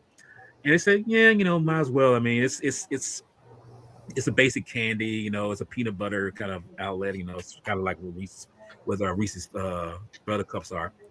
So, long story short, they gave him the product to put in the movie, and from then on, M&M's have been picking up their face that's been cracked on the ground and picking it up since then because Reese's Pieces sales went through the roof at Yeah. this time. Yeah. I After that, imagine. it's like M&M's is like forever. It's like, wow, I guess that shows how dumb we are. It's like, yeah, you're dumb because y'all could have had money coming out the woozah, but now you're saying that this is a small move. We don't need to be putting my product in this. It's like, okay, but end of that story. Elliot uses the M&M's to kind of track ET, and in the midst of this, he comes across the guy, which is very good because this is somebody that's potential character in the movie. He's known as Keys because you see him with a pair of keys clipped onto his belt buckle. So, he sees that person just wandering around looking for something. So he think like, what's going on? But he runs back and he goes back and tells his family, he saw something. And, this is where I've talked about the so-called, family dynamic, or the so-called, it's a metaphor for divorce in terms of where the father figure is not part of the scene. And he tries to tell this to his family, especially his mom. But like so many parents, they don't they figure like it's a child, they just have a weird imagination, that's not. But in the midst of this, we find out that she's a divorcee. We find out that the father pretty much left the family, and we find out that he pretty much is with another woman. And I mentioned this before, that he went to Mexico with this woman, and the mom was just like, he hates Mexico. And it shows right there that Elliot kind of misses his father, but he should realize that the father is not there. He should realize that his mom's doing the best she can to be a parent, because if the father really cared about his kids, he would be there. But as he said, he tells her, it's like, if dad was here, he would believe me. It's like, dude, you're saying some things that are really harsh right now. I mean, I Yeah, realize I'm not believing you what you're saying, but you got to understand that does seem a little, far fetched. So yeah. No, Mike also Mike hands it to him. He hands it to Elliot. Man, he's like, why, dude? Why are you bringing up that stuff? You know what? You know how much it hurts her. Why are you bringing that up? yeah, He does that. And that's when they have the. I think that's when they have that little argument of who's going to do the dishes, right? Because they're both yeah. dinner. Yeah, they're eating dinner. Hmm. And yeah, man, dude. But see, she you would think she would get mad, but I think she's such a great mother that she's not going to take it out on him, because No, he don't understand. He doesn't understand. He's still a kid. Mike probably does understand a bit more because he's older, because he's a and he's teenager. Yeah, yeah, and he's even telling me, hey man, you gotta shut up about that stuff. Don't say that, bro. I mean, you're literally breaking. You're literally like just you're hitting her in the heart, man. And they hurt in don't the do heart. that. I was gonna say, throwing it in I the mean, face like that. Yeah. they don't think, like I said, they don't think. Well, he's a child. A lot That's the of thing. kids don't, yeah, a Child. lot of kids don't think about that. They don't think about that, and it's back then um it was somewhat avoidable. She did the right thing. She didn't scold him. She didn't get mad at him. She didn't tear him or whatever. I wouldn't do that because I know my kid wouldn't understand. Nowadays, well, the way parents are, the way even Gen Xers are, they, I don't know what the hell they're thinking, bro. Because they're nowadays kids don't have that. People are not really teaching kids proper manners. And No, they're not but teaching the you discipline have a there. good point. You have a good point where Mhm. she starts crying. He hates Mexico. Like, well, obviously not if he's with another woman. But come on, uh, love back then was different, bro. Even love Yeah. for even couples was different back then. It was just different. But go ahead, go on, go on. No, I was going to, but just to add on to what you're saying, I feel that this is something that I think is totally overlooked when you watch it. Is that Elliot, even though he loves his mom, he kind of like is pretty much more with father in that Yeah, mindset. yeah, You realize when we get to that part, you realize like, thankfully my mom is here, and I'm glad that she is here, despite my father not being here. But anyway, so after the that little incident, and even like I say, Mike even breaks out and says, like, why can't you grow up? Why can't you make it? But you have to understand, he's a kid. The kid doesn't understand. Children don't understand. I mean, I can look back and say my mom even told me, you'll understand when you get older. And the funny thing is, when I got to a certain point in my life, and I was in my 30s, she's I remember something that she had told me, before, and then I looked at some situation. I was like, oh my god, that's what she meant. She said I would understand when I got older. And it's like, oh wow, now I understand what she meant. And that's what that's what a parent's supposed to do, help you understand or make you realize that whatever you thought you might understand as a kid, you'll actually understand better as an adult, And even though, some kids got a better grasp of certain things than you might think they do, there's some kids that are way smarter than we give them credit for. He was, he was learning or expressing himself with what he sees, Yeah. that's about all it is. But anyway, that moment where he goes, takes his plate, and he's going, and this, and that's that great shot where you see the steam rising out the sink, and he's just looking up to the heavens. He's just like, maybe that was all in my head or whatever. I don't know. But anyway, that night he goes out and he sits in the Lounge lounge chair. lounge, Lounge chair. and he's just staring at the shed and everything, and he's feeling like, well, maybe this won't, maybe this wasn't real, maybe it wasn't. So he's gonna sit there. So he sits there, and all of a sudden, here comes ET, slowly but surely, cautiously, and Elliot is pretty much, giving his expression of like,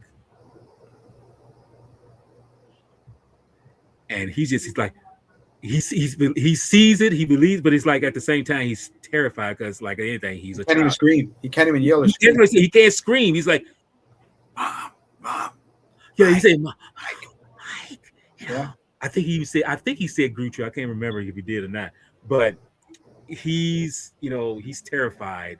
But as ET gets closer, and I'm thinking, correct me if I'm wrong, but was that blanket a comic book blanket? I'm not for sure it was a DC. Man, you know what, dude? I didn't pay attention. I think it must have been something. I don't know. It's hard.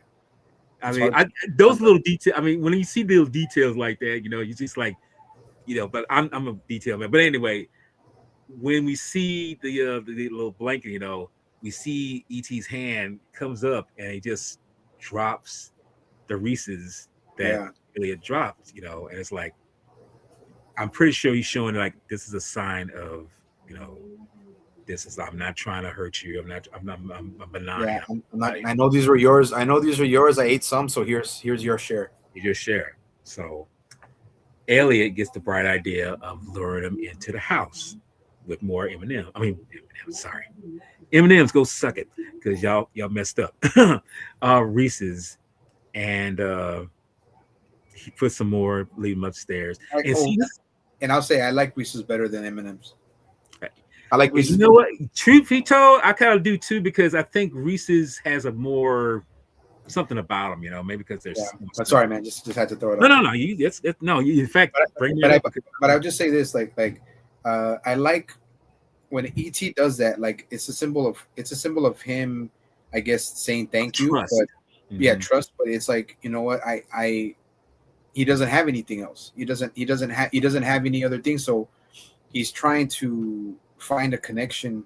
Not a connection, but he wants somebody, because he knows he's alone. So he's gonna die. He's gonna die if he's any alone for any longer. Right. So, that's the thing I'm telling you that I forgot about. Like it's more of a survival technique. Yeah, survival, but be kind. Be kind. Mm-hmm. Be kind. Be nice. Be compassionate. You know what I'm saying? I lost that for a while. Like, I mean, I have compassion, of course, with my family, my dogs, and all that stuff. But when it comes to other people that I can't stand, or when it comes to people that I know are evil, or people who I know don't have good intentions, that's where the rage comes in. That's what I've been fixated on for so long. But this part is just like, I love that part where it's like telling you, be compassionate, be kind, be conservative, be considerate. So go on. But I was going to say I love how Spielberg films this. How you don't see ET full regalia right away. Full reveal until inside the room. Right, because that's something I feel that's a thing that he does very well, especially when it comes to like say Jaws. You don't see the shark until the final third act or everything like that. Yeah. But that builds up that tension. But here it builds up that mystique. It builds up mystique about who ET is.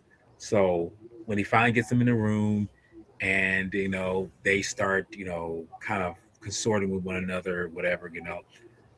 That's when you start to see this kind of them connecting right then and there.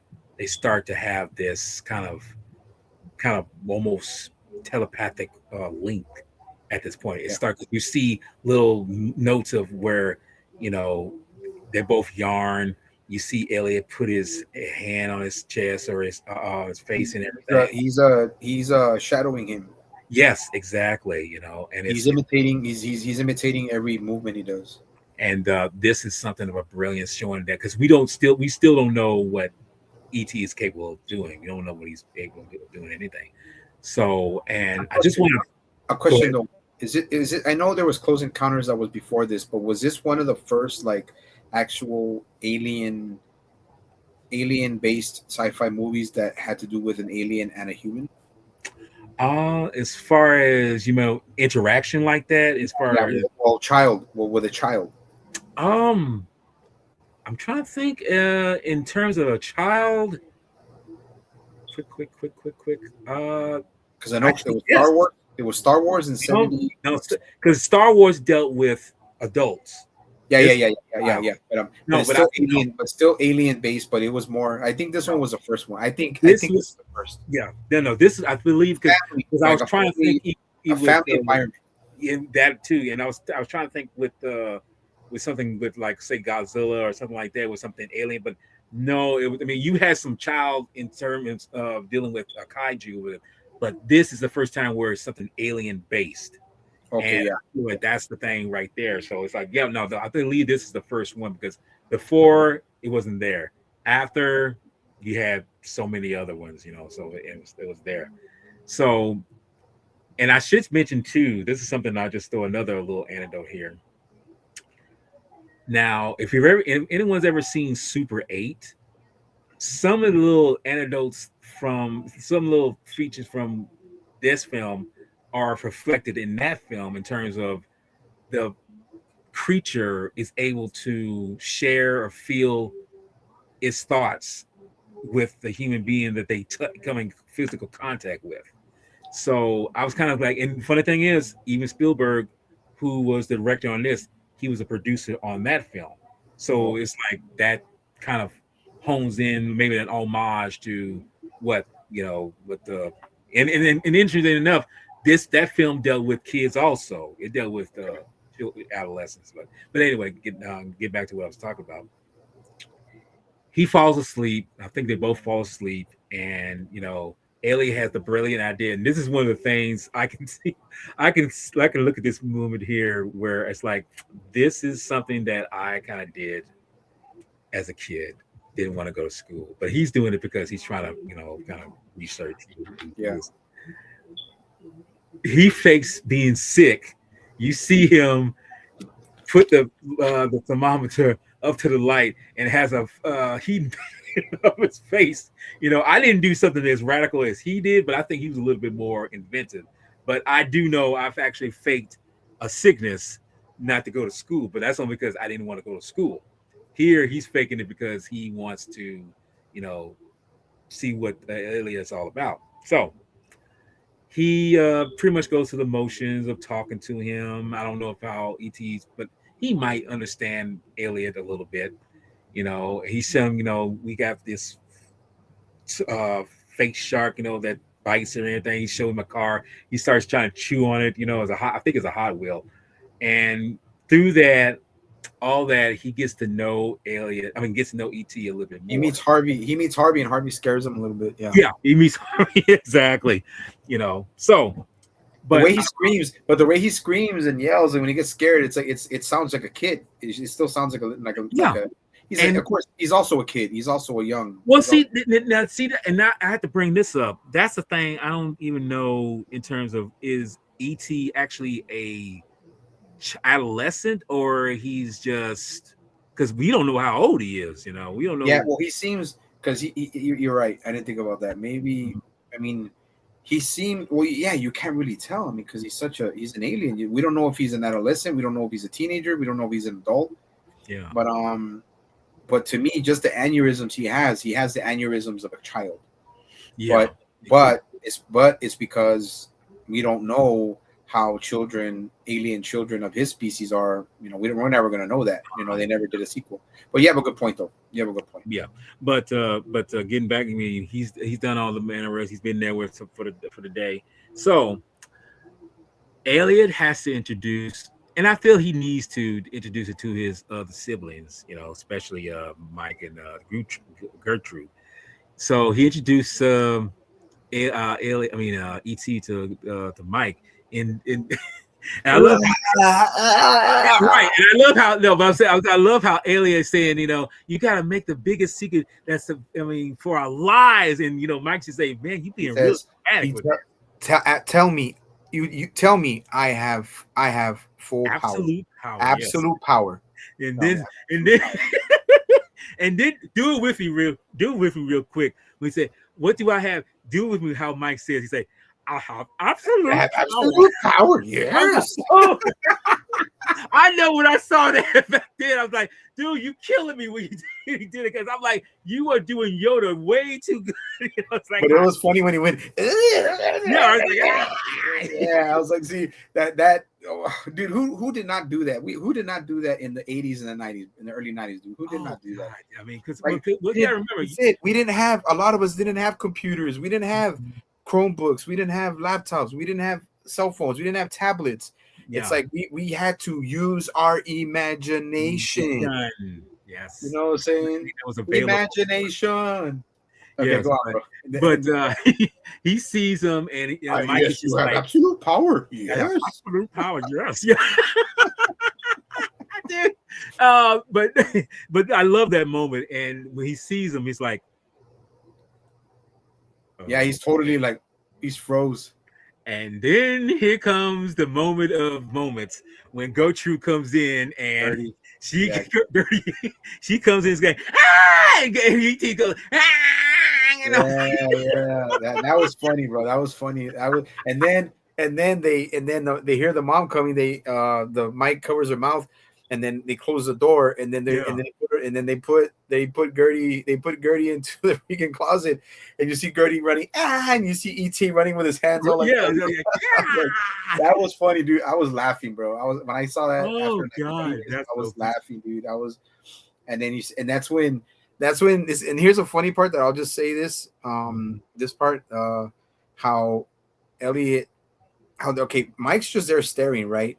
Mm-hmm. And then Gertie's saying it, and then Gertie's like, "What is it?"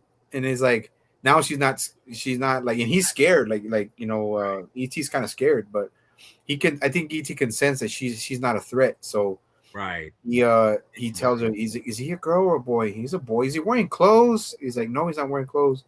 But I like how she, when Drew Barrymore kind of when the moment she's on there, she steals the moment, he does. Yes, because it's just her childhood innocence is so pure that it's like that and when she walks up to him, and this is what's funny, how this is where Elliot tries to be an adult and tell her only kids see it, and then she goes, whatever. She's like, because you notice how he does wait, that quick. He goes to, uh, little kids cannot see them and everything, and I'm like, give bro, me a break. She's give like, me a yeah. break. So, Come on, so he knows get he's out of town. yeah, but he's like literally trying. Like, now he's not the kid. Now he's not the kid. Now it's Gertie. Now Now he's he has the to worry adult. about Gertie. Dirty, Can yes. please promise, do not tell anyone. Do not. Well, Mike already. See, Mike is the one that this is where his maturity starts to Kick branch in, out yeah. more. It Mhm. starts to branch out. So he's Elliot does not have to worry about Mike, but now just to worry about Gertie. But Gertie still has her innocence. So that's the part that's cool. And then But I think it works too well, because we realize that she's become attached to ET. I mean, not just, not say that Elliot is, but she's coming really fascinated with ET just as well, because, as you say, her innocence has really kicked in, as we well, say. yeah, they all do. I mean, Mike, like I said, they're Elliot too. And then this is where you find out that ET literally makes a psychological, physical link to Elliot, Right. and it's not. And I'm not saying he's doing it. He's not doing it for himself. He's trying to do it so he can survive, so he can adjust, so he Hmm. can try to fit in. Yeah. Because until like I said, he's starting to learn their ways. Very short time, he's starting to learn their ways. And then where does it go after this when they talk to E? It's well, let me see. Oh, the next day it goes It's the to next Elliot day. the next day in the morning. Okay, so this one I'll just take over for this real quick. Yeah, go ahead. Yeah. Oh, you're gonna say something? Go ahead. Well, I was just gonna add on to the Go ahead. Go ahead. the Go ahead. moment where he's no. I mean, I was thinking, was that come before or after where he shows where he lives and everything? But I think that's a little That's before. after. That's after the. I, That's when he gets back home from the day. yeah, So yeah, but no. These when he goes back to school, yes. yeah. Yo. He's back to school. He's in his school. He's in his class. Whatever. Mhm. I didn't miss elementary, bro. I hated elementary, but Look, I hated school altogether, so I'll just yeah, say, and I mean, I love the girls. I love the pretty girls. But it's like, what can you do? What can you say? What can you do?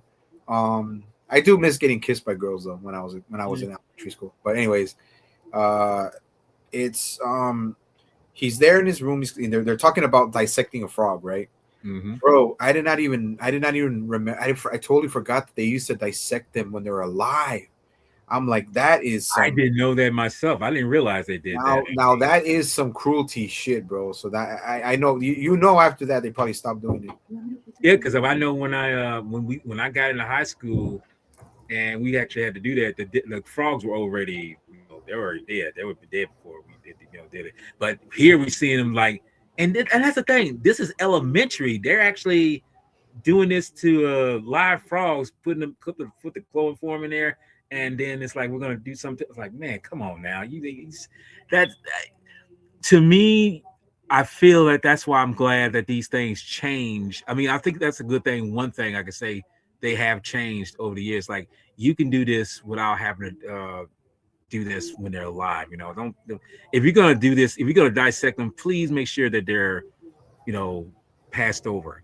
Just do Yeah. it. Like, have some humanity in that sense. Yeah, that was. I mean, well, like I said, they of course, I'm pretty sure they stopped doing that. Like a few years into that, they stopped doing that. Probably so. That's inhumane, bro. Yeah, very. But it's Well, like, but it. That was the time. Those were the that's times. what I was gonna say. It was a Yeah, time. yeah, yeah.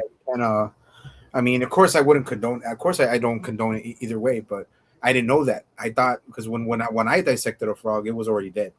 But Yeah, that's what I'm but I saying. mean, it's just I don't know. It was different back then. It was different. But But yeah, so we get into we that point. They're talking about dissecting a frog, and this is where um we they finally see gave they how finally gave yeah they finally gave AT an actual robe to cover up, and he's coming out of the room, and this is where he meets Harvey again. But this time Harvey goes up to him and he starts petting Harvey. yeah, because Harvey kind of barks a little bit at first, but it is like Yeah, yeah. He's accepted him already. He's already okay. He's there. So him and Harvey go down to the kitchen, and I don't know. I totally forgot about this. I remember about this I scene. remember this I remember this so I well. totally forgot. And he's looking for food. He's hungry, so he's looking for food. And then I see but the first thing I noticed V8. There was V8 in there. Yeah. Dude, I love to this day. I drink V8 like to this day. V8 did a lot of shit, bro. I got these fucking hands and these muscles and these shoulders, bro. V8 gave it to me. Okay. But Good advertisement. I saw V8, and then we see the beer and the food. I saw Coors. Like that's. I remember my dad used to drink that Coors beer, Mhm. and I was like, oh shit. And then, but see, I didn't think he was gonna drink it, and I was like, oh no. The first thing I think is, oh, this is not gonna be good. This is not gonna be good. And then when he starts drinking it, he burps, and then so does Elliot. Yeah. Over there. So that's where their bond, their link is already it's already there. So And notice something very, you may overlook it, but I noticed it very well. Notice how the music, this is where John Williams is yeah, playing it. yeah. Notice how when he starts to get more tipsy and everything, notice how the music has like, you see how it fits with Elliot, just like, it's like, it's like I love how that works together. It's like it's let you know that Yeah, Elliot is feeling the effects of getting drunk. It's Yeah, so and yeah, and ET, like I thought, okay, this is gonna drink like one or two. No, he takes the whole freaking six pack. pops it. Yeah, I was like pops These like, oh and these yeah, weren't like, right, yeah, dude. I forgot how big those cans were back in the yeah. '80s, dude. I didn't. They made them smaller now, bro. Inflation is a It's a mofo, beast. but they were big back then.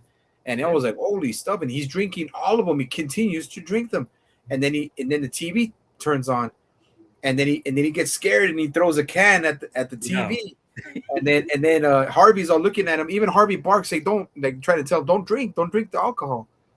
Like when he's about to get the Coors, like he Harvey barks, he goes rough, and I'm all like, oh no, oh it's not gonna be good. And then he keeps drinking and he's throwing but he's seeing on TV like the stuff about aliens. You notice the stuff about aliens coming out, yeah. like look, they're gonna beam us up or we're being transported or something. Mhm. And then this on the other side, Elliot is already like he's already like really drunk and he's like tapping the frog in there, and then he gets this wild thing like he thinks of ET or ET's in his mind, or he's thinking gotta let him go, because what Mhm. is ET thinking? He's thinking about going home, right? Yeah. So I think when Elliot acts that way is because ET's thoughts are going through his mind too, and he's like he Mhm. wants to go home. So what does Elliot do? He ends up telling all the kids, "You gotta let him go. You gotta let him go. You gotta save him." So what do they do? So it's like the teacher just gave in. He's like, "Yeah, just let him go. Just let And him go." I don't know if you saw it, but notice that little moment where he releases his frog. I don't know what it was. I don't know if Henry was, really into it, but notice how he flicks that damn frog off the off the table, and just that frog just like went flying out. It's got a frame. I'm like, damn, dude, you just like get out of here, like, fly. Like, that dog, that frog went flying out of frame, dude. I mean, I'm just like, damn, boy, you really. I mean, He that did shows how justice. invested he. I mean, at least the actor was, because he's playing that part really well. But yeah, he's releasing all the frogs. That one girl who had the pigtails. She's like, and I didn't notice this at the time when I first saw it, but now we lost it. She was holding two frogs in her hands, while all of them were dumping frogs on her feet and everything. It's like, damn, dude, it's like really, it's like everything. And but go ahead. I want to take over though. I mean, that's I just want to hear No, that. no. Oh no. Well, yeah. That's what I'm saying. They're the frogs are everywhere, and then Elliot like made a call to arms. Okay, all the kids are gonna let him out, so they go and let him out, and then they open the doors, and that's where they're coming out, and they're coming out even through the windows. Where they come out through the windows? I think through the windows. No, Some of them, they're going to no, to let him out the window. yeah, and then well, some were let out through the window. Mhm. So, but then they open the door, and this is where Elliot's still buzzing, and he has this crush on what's her name, the girl you Eric, talked about. Erica Yeah, and Eric. I don't know what her yeah, name was in the movie. he gets that liquid courage and has the big kid sit down, and he steps on the big kid and he kisses the girl. And, And you can hear it, you can sense like the kind of Gone with the Wind kind of style, like where right, like Gone with the Wind. See, I know about that shit, bro. Hey, I may be a geek, bro, but I know films, and it's but like a here Gone moment. but remember too, Elliot. I mean not Elliot, but in ET is watching a film that stars, you know, uh, John Wayne kissing. I forget what her name is in the movie, but he grabs her. She's trying to run out the door, and Elliot is mimicking something that's Elliot is seeing. I mean, Watching that ET is that watching on ET's TV. watching, yeah. And but and here's the thing, I just want to just throw this out. This is real quick. Now, the actor Tom Henry Thomas, you see that he's shorter than Erica Leniak here in this moment. But it's funny how genetics work, how boys grow up or sometimes grow up to be taller than the girls, because Erica Leniak will grow up to be like 5'5", where Henry Thomas, he grew up to be like 6'1". Yeah. So when I'm looking at this scene, I'm looking at this film, I'm looking at this scene again, and I'm just like, damn, it's like that's how usually it is. The boys usually will be a little smaller than the girls at this time in their lives. Yeah, But the girls. Yeah, girls grow faster mm-hmm, in a certain age. But then, because there was a lot of girls that were taller than me when I was me in too. elementary school. But once I hit high school, once I hit middle school, dude, I was already five. I was about 5'8". I was like 5'8" while I was in middle school, and then I finally hit 5'9.5", 5'10" when I was in high school. So And I was surprised. I was, to be honest with you, I was surprised I got the height that I was because I thought I was going to be. I'll be honest with you, I thought I was going to be short person. I thought I was going to be, especially like in the mid '80s. I thought like I'm going to be like maybe 5'6", But I outgrew that. I outgrew my brother, my second oldest brother, and my sister. So I was like, okay, but. But that moment there, when you see him grabbing and you say that liquid courage and everything, it's like, well, he's been busted, everything. and then they call, and then they end up calling them, and they have to call his mom, and tell him what was going on. But yeah, it made sense. But I even said in the special features he didn't want to do it. He didn't want to kiss her. Oh, really? Yeah, well, not because of her, but he's like he was very very shy. He was very shy and very sounds yeah. And, like, all of us in the '80s at that point were at one point, But I know I was. I mean, I didn't want But to. I mean, me after like when I hit like 10, I was like I said, I kissed a girl when I was like 12. So it's like, but anyways, I didn't know what the hell I was doing when I kissed a girl. Not me and that girl did not know what we were doing. I'll just say that. But you learn with practice. Exactly. You learn as you go. But yeah, and this is where they get home, right? They get home, and Gertie's back there, and then he's just lounging everywhere, going everywhere, all over the. Remember, he was picking up parts and finding parts too, while all that was going on. Right. So he they get home, and she, dude, like a typical housewife or a mom that has to go to work and has to come back, brought groceries. Remember groceries in the paper bags? I remember that. I remember. Yes. That's vintage freaking 80s, man. It even went into the 90s. But now it's like she goes in and ET's just everywhere. He's everywhere. And Gertie's like, look, mom, this is our new friend. This is a new she does not do. She's so like, and this is how a lot of people work. My mom was like that. Mm-hmm. So like thinking about groceries, thinking about, okay, I'm home. I got to get groceries. I got to get dinner ready. I got to do this. I got to do all this. And then, but Gertie's like, oh, mom, look at ET. And ET's walking everywhere. I passed her, yes. Yeah, but we can't forget the funny parts where ET fell on his ass, on his face. He bumped into shit. Mm-hmm. And even Elliot was feeling it during the whole thing. He was like, wow. I was like, why is my face hurt? Yeah. And then there's one time where ET just wipes out on the floor. Boom. And I was laughing, bro. I was laughing, man. Yeah. And it's like, and then but that was also the part where that was before, but I wanted to mention it. And then now he's everywhere, just walking everywhere. And then Gertie's like, look, mom, she's so freaking, she is so like into what she's doing, she doesn't even pay attention. Yeah. And then this is where ET starts learning words. Yeah. And then on Sesame Street, no less. yeah, learning words. And then Gertie's starting to teach him. And then and then this is where they call him. This is where the mom gets called. We call it Dee Wallace's character. What was her name? I forgot her name. Mary. Yeah, Mary. She's getting called like, are you sure he's intoxicated? And then she's looking, she sees all the Coors light is gone. Mm-hmm. And then and then this is where are you sure you got the right Elliot? And then this is where ET says, but I got it, B, and then Gertie says, good, B, good. And I'm like, okay. And then she's learning how to speak, right? And then Mary says, okay, I got stay here, be a good little girl. I gotta go pick up your brother and this and that. And it's like, okay. So while that happens, they go pick up Elliot. Elliot comes back, and we find poor ET. Not poor ET, but what can you do? He should come to Gertie's. We find Gertie has ET in drag, so it was hilarious. And then you see freaking Elliot's like, it's all it's all like he looks like he's hungover already. Yeah, like, man, he's like, oh God. And then Elliot, and he says Elliot, and then he's like, oh God, no. And he says Elliot, and then he says, what? And this is where he realizes, like, oh my God, he just said my name, Elliot. And this is so he starts talking, and this is where Gertie takes credit. I taught him. I was teaching him how to talk. He can talk now. Yeah. I was like, oh, okay. So they're all, they're both going all crazy, and then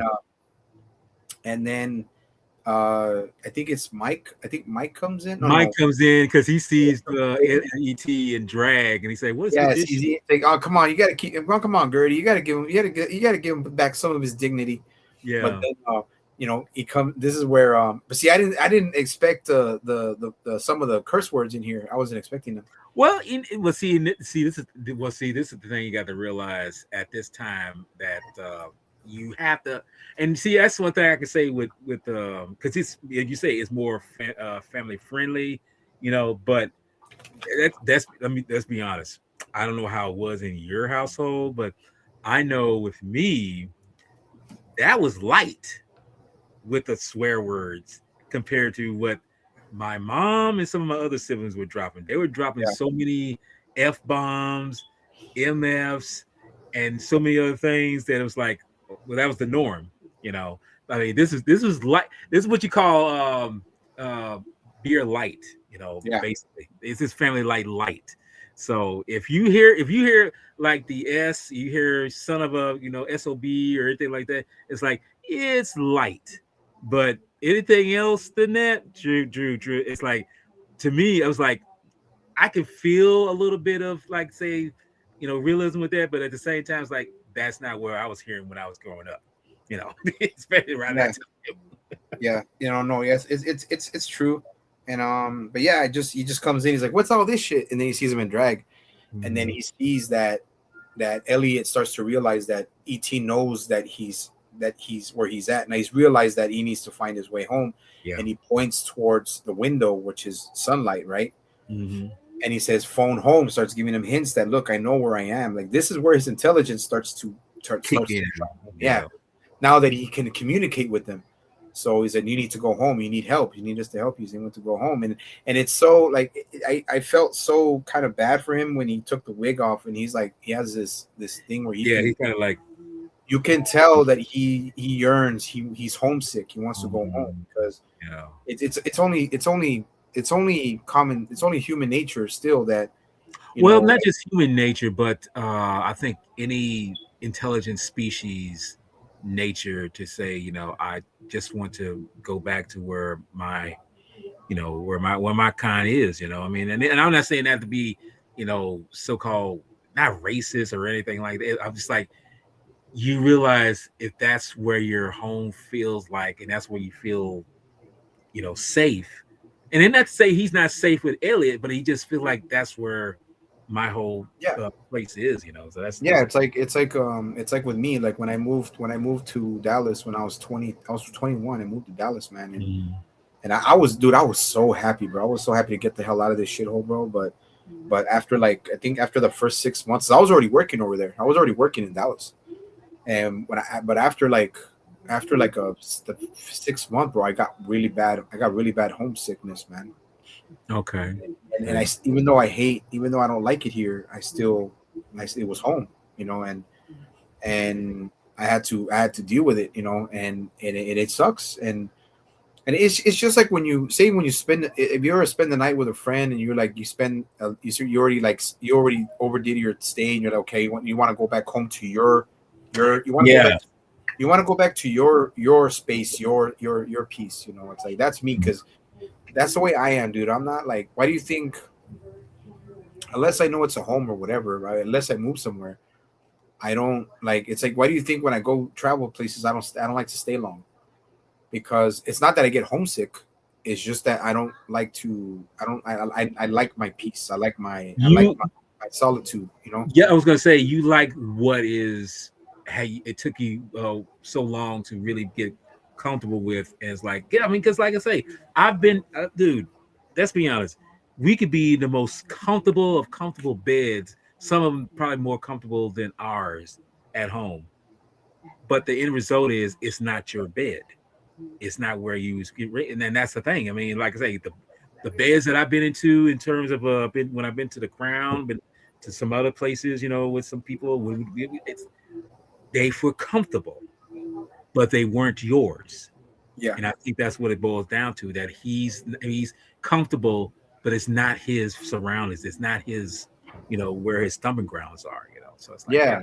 yeah, yeah. And it's just, I mean, like I said, just to get the point before we can move back onto the movie, it's like I, even with me, man, like when I would say when I was younger, say in my early 20s, I would like, you have family parties when I was still drinking hard and partying hard and everything. Um, Hmm. I people would say stay home, that way you don't have to drink or whatever. You can stay, and I would just tell them I'll just stay till I sober up, and I'll leave in the morning. Yeah. I just didn't like staying with people. I didn't like staying at people's homes. I didn't like staying with other people. I just didn't like it. I was like, if I have my place, I want to go. I want to be at my place. Say. And but before, when I was younger, I didn't have that problem. Before, when I was younger, I didn't have that problem. Yeah. But once I got older, I was like, nah. I mean, if I wasn't staying with my girlfriend when I was living in New Mexico, I wasn't staying with my girlfriend at our apartment, then I didn't care. But I'm the type of person that, like, even when I'm in a relationship, when I was with Yvette, like, she would want me to stay the whole night. It's like, I can't stay the whole night. Hmm. I have to go home. I mean, but like, but it's just different. But anyways, like, he knows, we know what it's like to feel that way. But he starts to, and then Elliot, and he's literally telling Elliot to help him, and that's why he gathered all of that equipment.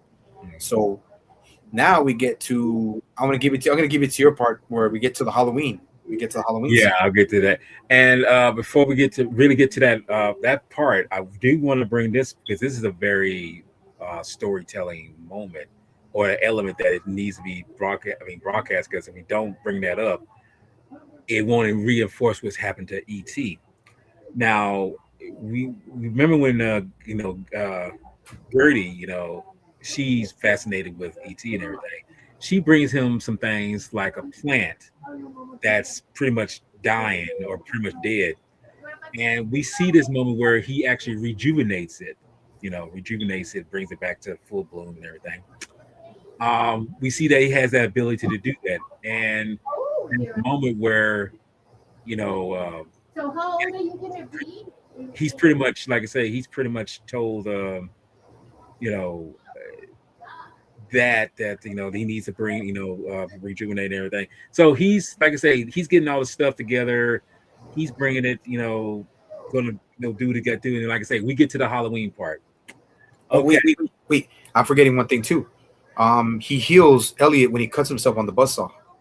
Yes, yes, and that shows right there that he can heal. That's another thing. See, that's one thing he has the ability to heal, pretty much, not so much resurrect, but just heal. But also he can he has telekinesis, but he also Yeah, can levitate stuff. yeah. Because there's a moment where he does this with some Play-Doh, showing where his planet is, his solar system is, and everything. But anyway, the Halloween situation. He's very smart though. He's also, before you get to Halloween, I'm just gonna say he's very, very smart. Hmm. He's building confidence. He's happy that they're gonna help him get Hmm. his dude. He made a communication device out of scrap. Yeah. So that's what I'm saying. Like, yeah, and then the parts where they start to realize his powers, like, he can, dude. This is just him. If he is a kid, imagine what he can do when he's older. So True. Yeah. this is something that like you said, this is where the magic comes in, and we'll talk about what is it, ILM. ILM, you could say, yeah, ILM, And yes. then, as a matter of fact, let's talk about some of the scenes, especially with before we get to the Halloween part, because we're already halfway there. Hmm. Um, ILM, dude, and the animatronics they did for ET, bro. I could imagine. And another thing too, we didn't put this out there. I should have put this out there. The budget in ET was only 10 million. Yeah. Oh, I can't mention it, but I mean that shows how small. Yeah. And Yeah, but you kind of reconcile. So because I was noticing that this is a really backdoor, very bare yeah, bones, yeah. bare bones kind of film. Yeah. And it made almost 800 million. Yeah. Worldwide. What does that tell you? It tells you that story means everything. People say that doesn't. No, yes, it does. Yeah. This is up there with the icons, like with Universal So, Monsters, mhm. Godzilla, um, Yes. Lord of the Rings, which other ones? Labyrinth.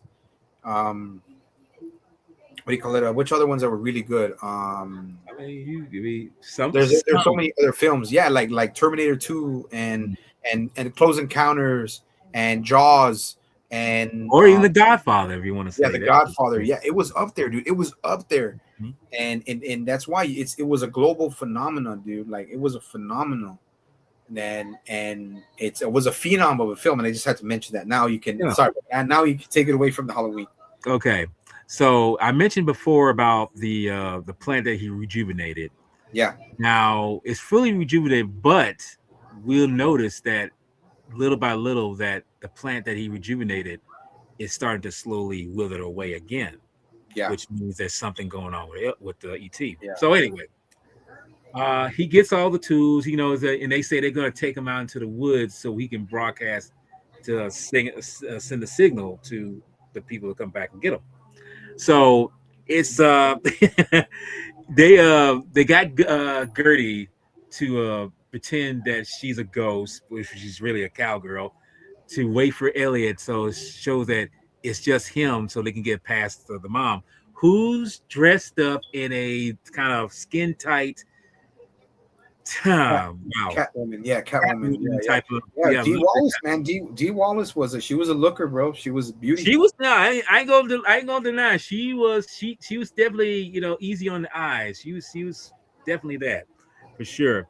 But but that moment where we see Elliot, both Elliot and Michael having ET, and I mean Michael has this costume where it's got like a fake knife through his head. Yeah. And remember when you said before that he Elliot, I mean ET healed, Ouch, and you see it's ouch. like ouch, and it's like you put your and it's the forefinger lights up, the show us here. He's like Michael say, put it down, it's not It's fake. fake. It's fake. It's fake. Stop. It's fake. It's fake. Yes, fake. So after all said and done, and she takes a picture of him, and it Oh, the picture, bro. The picture, dude. He almost passes out. yeah, it's Like like oh, he's like, oh. I'm like oh right. See Dude, this? I was laughing my ass off when I saw that because I didn't remember that. I was like, he fell. He literally fell because it was so bright because it's Polaroid, right? Even Yeah. and did you know that even Dee Wallace took she took a picture of herself by accident? Yeah, I saw that. That's what I was. I She was like, forgot oh, that part actually. she was, oh man, and then she's like, ooh, and she takes a picture. She thinks it's Gertie, right? Yeah. And they all say, you all look fabulous, and and then Elliot says thank you, and then Mike says thank you, and then he says thank you. Thank you.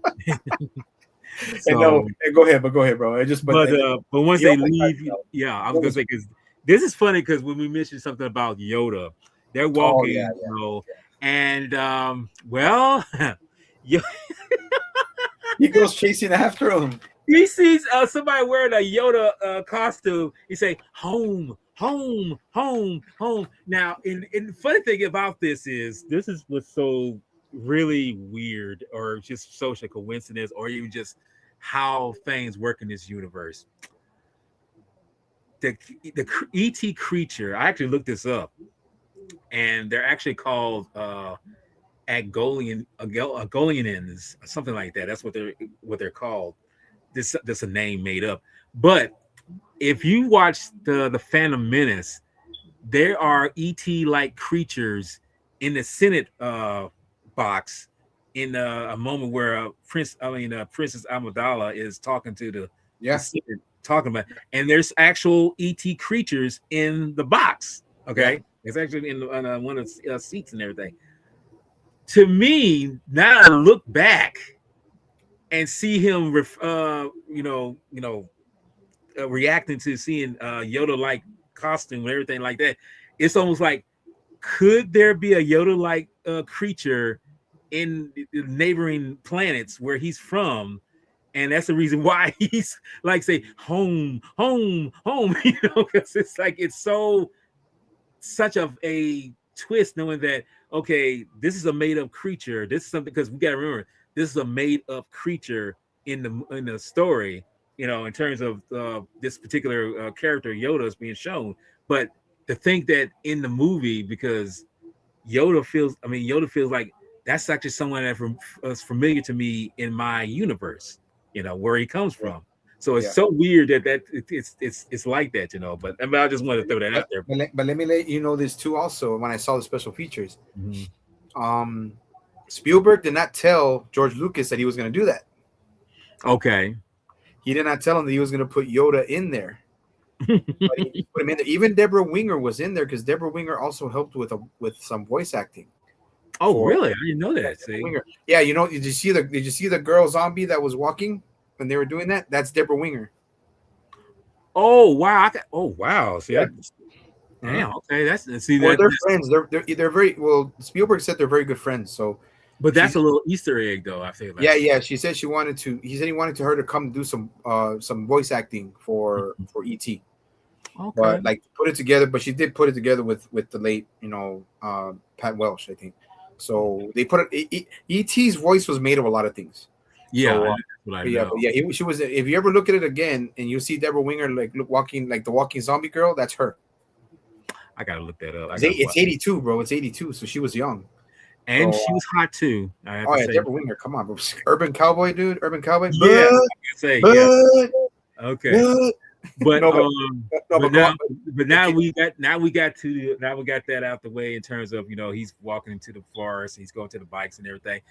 This is where we thought ETs, I mean not ETs, yeah, I should say, you thought the effects really were predominant at a certain point because the animatronics and little bits of what ILM was doing.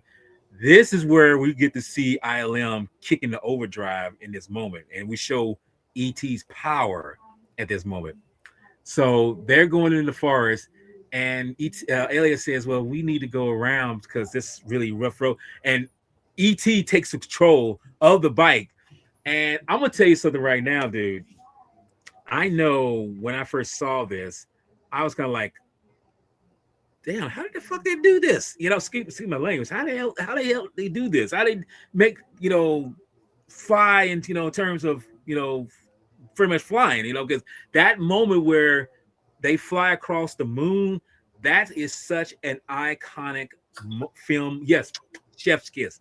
That is such an iconic movie moment. That is like one of the most brilliant moments in film history. Most iconic film moments in film history. and the music that just went Mhm. with it, dude. Just it was Again, pure glory and glamour at the joy. same time. Joy, Yes. dude. Pure joy, dude. This is why I say everything worked. The effects with ILM, the score by John Williams, all those things in Spielberg's direction that matched up brilliantly, you know, with this moment. But like I say, I found out. So you say you want to give my little note about ILM. I found out that all this was done with both matte paintings, models, and not really stop motion. It was a technique called go motion. Why the bike scene was so brilliant in terms of where I was done, So all that because I saw behind the scenes of how they did this, and I was kind of like, damn. I mean, that's how they did this, It's like 'cause I thought because I'm trying to figure out how did they do this. But some of it was shot with the actor and the puppet on stage in Mhm. front of a blue screen, but the rest of it was all blue screen. Model of Elliot and ET and Matt Paintings comped in together, and like I say, all that was just and the scene. I should say the scene with him going across the moon. That was an actual moon, you know, rising, but they just comped that miniature version of ET and Elliot with the bike on him in that shot. And it's just like became this brilliant moment. It's like you can't forget it because let's be honest, how many times have you seen someone you know kind of do a dupe of that shot? I've seen that particular shot done so many times in films like Last Action Hero, maybe a couple of Lucas's films. I've seen it done so many times. It's there, and you're like, oh, they're doing an ET. That's all that is. That's an ET shot. So that's what that Yeah, is. yeah. You know. Yeah, because it was groundbreaking too, man. Like I mean, just to add too, this film was groundbreaking. Yeah. So, and I mean, because like I said, like we can always go back to Close Encounters, and we can go back to the Star Wars and everything. Star Wars was 77, wasn't it? Yeah, 77. Yeah. So you go back to that, man. That was also groundbreaking, but this was groundbreaking in its own right because Spielberg did pretty much did it not do 10 million in budget, dude. That's nothing. Now No, that's nothing. So no, it really but is. but it's just the hard work. It was like you said, hard work that was put into it, man, just made it work. Especially miniatures. And remember the ship was a miniature. Yeah, it was a So, miniature. I yeah, mean, and but they did have to build some of the ship from the like the landing, yeah, the yeah, landing thing and all yeah, that. yeah, they did that. But go ahead, but keep going, man. Keep going. But no, what they like I say, they pretty much levitate and they go to the spot where they're gonna do the put the like I say, where ET's gonna signal. And Elliot even says like, "Don't crash, please." And of course they crash, you know. Well, they So land good. They land, but then they just wipe out a little bit. But that's yeah, but I still you say just crash. you just hear Elliot and ET grunt a little bit. Yeah, That was it. because they're in union with one another mentally anyway. Yeah. So anyway, they get the particular the pieces of the thing together, the communique, and pretty much set it up. Excuse me, it's a simple technique. It's a buzz saw, buzz saw blade, taking a fork, to grab the spokes of it, and the umbrella that's got foil over it, the beam the signal out, and some other contraptions, and it's like, hey, it's simple, but it's effective. And this is where I feel that we really start to hone into, okay, they say, he's like, it's working, but this is where we take a nosedive from the joyous moments from this film, because now we're about to get into your heartstrings being pulled. Oh yeah. It's Oh yeah. because for a while, like I say, I'm starting right here where ET and Elliot are just sitting there, and Elliot's saying like, it takes some time for this to work, and everything. You can always stay with me, and it's like it's hidden, and ET's he's looking up, and he wants to, but he sees Elliot, kind of, just kind of down, and he actually takes his finger and says, "Lift your head up, don't be sad, don't do Yeah. that." Can I add something Go too? ahead. Can I add something too? Also, I can tell ET's starting to fatigue. Hmm. He's starting because he points. Remember, if you notice, he points at himself and he says, "Ouch," Yes, I noticed that. because So he's starting to feel what Elliot feels, and then, but it's also because ET's fatiguing because he's been away from his planet for too long. right. So we don't really know. We just know that he's starting to feel it. He's starting to hurt. He's starting to get sick. It's So kind of like I think you brought up something about when with Starman, it's kind of the same motif, because he the Jeff Bridges character, he plays someone who's on Earth, but he can't stay there very long because the environment is hostile to him, yeah, and even in the body that he's in is still affecting. He's still being affected by whatever he's in. yeah. So it's yeah, that makes a good. That's a good point. Bring that. And I'll just say before I give it back to you, this is the part where it does start tugging at your heart strings because ET really wants to go home. Like he's looking at, he really wants to go home. And then Elliot tells him, "You can stay here with me. I won't let anybody hurt you. I'll never let anybody hurt you. You can stay with me." And Elliot gets sad and he's crying. And this is where ET, like you said, takes his finger and he tells him everything's gonna be fine. Yeah. And then we could take. Can I take it from here a little bit? No, take it. Yeah, go ahead. Like now we get into the emotional shit. This is where the stuff that We're see. This is the thing. That's what I'm gonna say. We was all joys when we was flying. We was doing all this. Everything was funny. Here's where it takes a turn, and we're showing that yes, this is where Lucas. This is where Spielberg. You in every good story you have to have some kind of pain, some kind of not huge tragedy. Some movies have brought a lot of Real tragedy. emotional. This one's just a little tragedy for, because remember, it's a family film. So Mhm.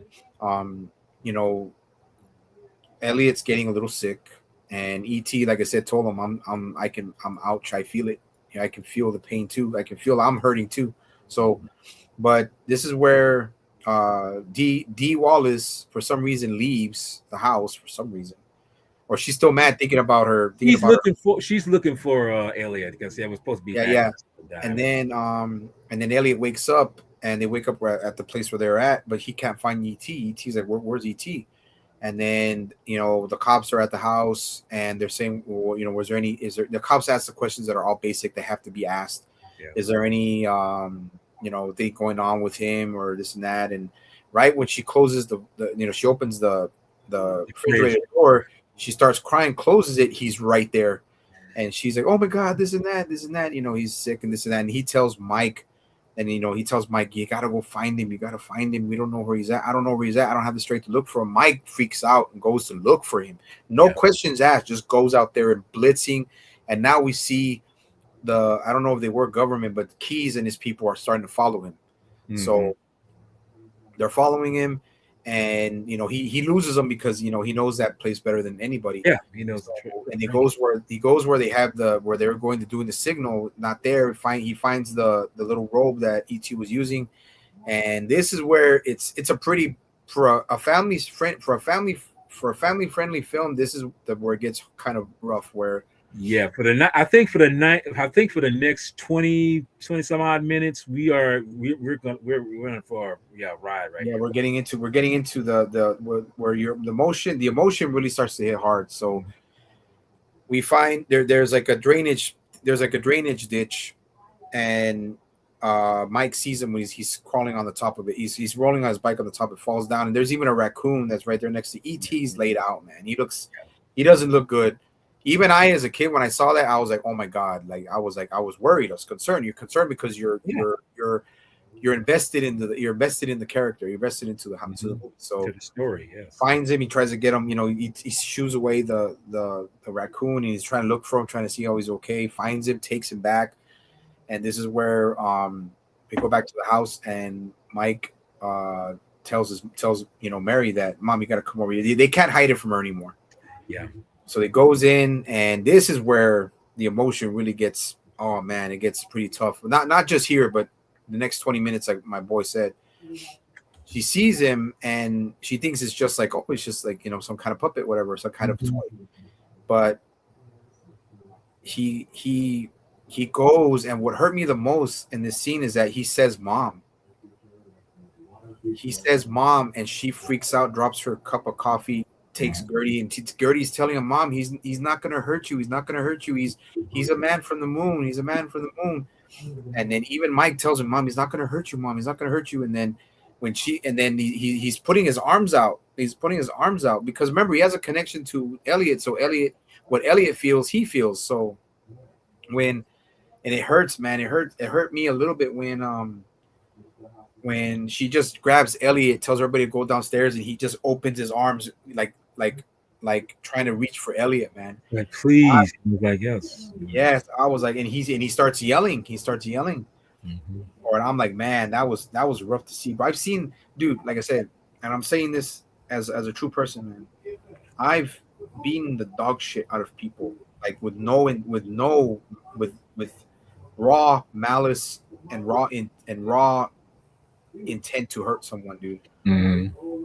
And I've done some crazy shit like that too, dude, with no feelings of remorse or anything. When I saw that, bro, that hurt me. Like I saw that hurt me. And I was like, wow, because it's like, because when you change as you get older, it's different. It hits you different. Like you said, it hits different. And when she takes him, he's putting his arms out, and this is where, this is right when she's trying to take him out of the house. This is where Keyes and his people come in, and they take over the house. Mm-hmm. Take over the house, and then I'm gonna get to the parts right away where they realized, which was smart. They didn't show it, but they finally realized that they cannot separate them. They have to keep them together. Yeah. So they bring him in. They both on gurneys, and ET's struggling, and so is Elliot. But I think, when ET feels that he's already going through everything, and he doesn't feel like he's getting worse and worse. So I think he breaks the bond with Elliot, so Elliot can survive. Survive. Yeah. And then the heart stomping part, bro. Or for me, the part that got me was when they start. Oh wait, first, this is where Keys comes in, and he sees ET in the state that he's in, and you can tell Keys. You can just tell right away he's very concerned. He's Yeah. very, very concerned, and he tells He's Elliot, not being scientific. He's being, being humanistic. Is yeah, what that, yeah. and this is where we get to the part where he goes to Elliot and he tells Elliot, "I want to save him. I want him to live." And this is the part that really hit me as a person who's like you, a geek who loves science fiction, who loves movies, who loves all entertainment and geeky stuff. Mm-hmm. He said, and when Keith tells him, "I've been waiting for this since I was 10 years old," that dude, I don't know, I'm pretty sure it would hit you a certain way too. But when I saw that, bro, it's because it's a grown man Yeah. saying to a kid who nobody believed that yes, they do exist. Of course, it's fiction, but it's just like me. It's like someone like me, who like me and you, who love this kind of stuff, who love Yeah. Love this kind of genre. that hit hard, bro. Where I had to like literally like, oh, like don't you do it, don't Yeah. you do it, Right. don't you do it. And then we go to the part where Elliot's literally screaming at them. He says, "You're hurting him, you're hurting him, you're hurting him," but they're not hurting him. They're actually trying to help him. Trying to help him. So we get to the part where ET finally breaks the connection, Yeah. and ET starts to flatline. Mm-hmm. And that part, dude, and that part was, dude, like it was intense. And let me tell you, before you can add to, because I know we want to add to that. Yeah. Um, Steven Spielberg, the professional person that he is, all those people were real Yes. hospital staff. Mm-hmm. Because he wanted it to be so real that they were real hospitals, real doctors, real nurses, everything. Mm-hmm. And when they start to lose them, they start to do everything. They start to do the chest compression. They start to give them the oxygen. They start to, but I think it's the one where when it really starts to hit, is where, and even Drew Barrymore said this in the special features, where she said she was not lying. She's being completely honest. When they do 1, 2, 3 clear, everybody clear, when they try to shock him to to get his heart back going, they Mm-hmm. shock him, he jumps. You know how Gertie jumped, like, Yeah. hardcore. Mm-hmm. She said that wasn't acting. She said that was real, because she had never ever seen, she never seen That anybody. procedure done. Yeah, she never seen that machine, and then she never saw that procedure done anything. And when she jumped, she said that was real. That was real fear. Yeah. That was real fear. And then that's when his mom, when Mary comes in and picks up Elliot, brings him over there to the thing, and they're trying to save him. And you can just see Keys, he's like, come on, come on, come on. Not because he wants him to live because of research, because he only wants him to live.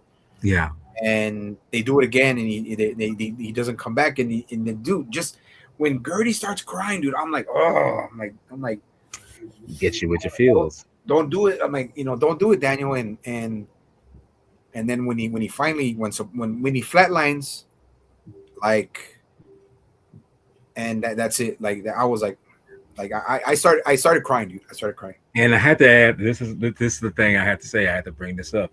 That's what I was saying about with a plant that he had rejuvenated. We see that when Mike is taking all this in and trying to gestate all this, digest all this, he goes into the room where ET was staying at, and he just wraps himself up and just sleeps there. But when you don't remind me of that. Don't remind me of that. Look, trust me. You think I wasn't vulnerable to it? I do.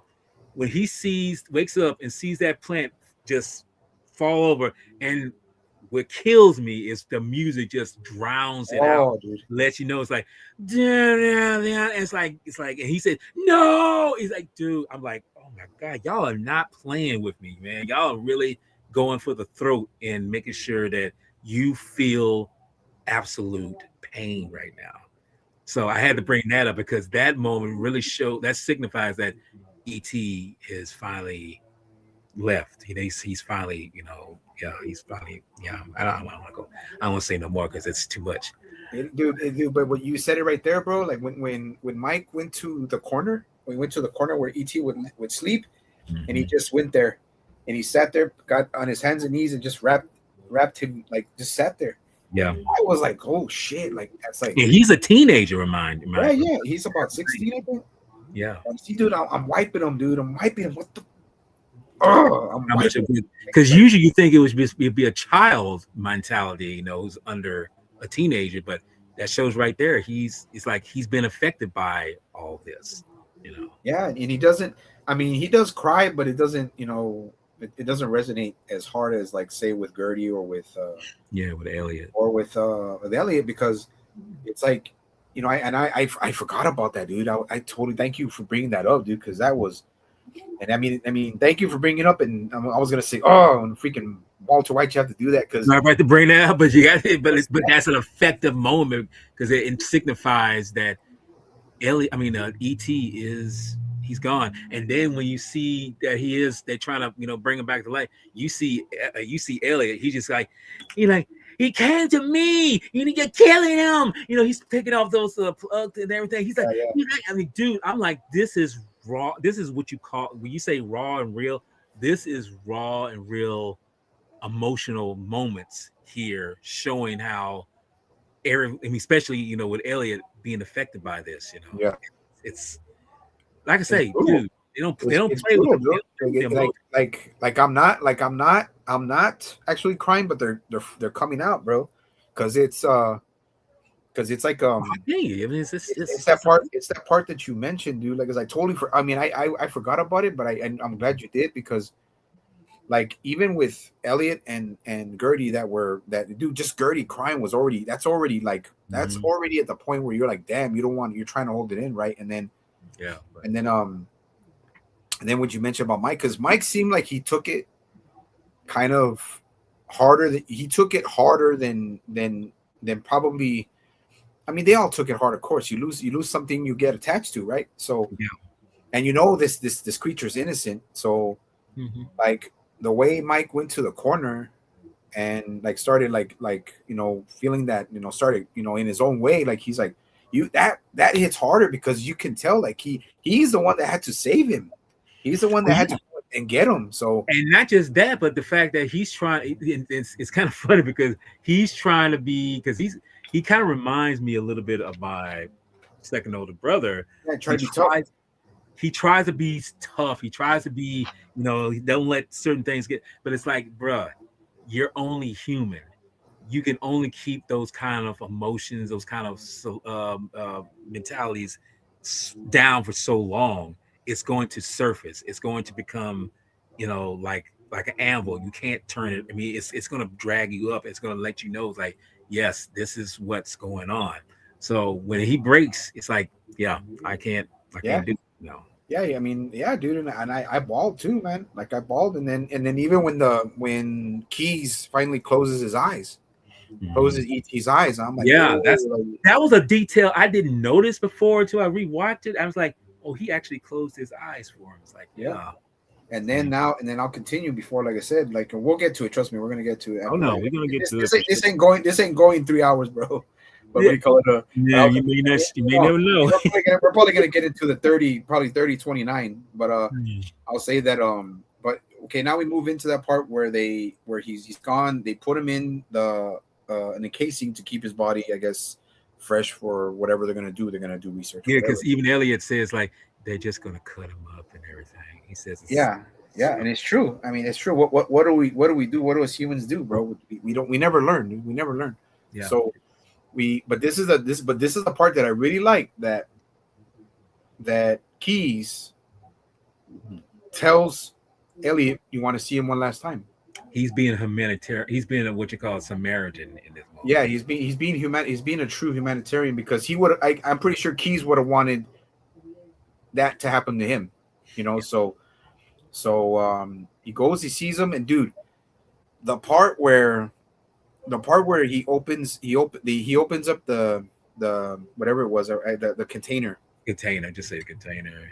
and then they first show the image. I mean, dude, cinematography was great That's Steven's part, because he puts Elliot's face within the opening of that chamber, dude. which is what I was mentioning before earlier. This is why I say Spielberg is such a brilliant story filmmaker, because he frames certain things in ways that you take them for granted, but he's got it all in his brain right Yep. there, and you see how, yeah, like I say, when you lift that a door up, the container up, you know, it's circular, the wind, the glass, and you just see Elliot standing there where ET is lying down, and it's just like, this is so, this so effective.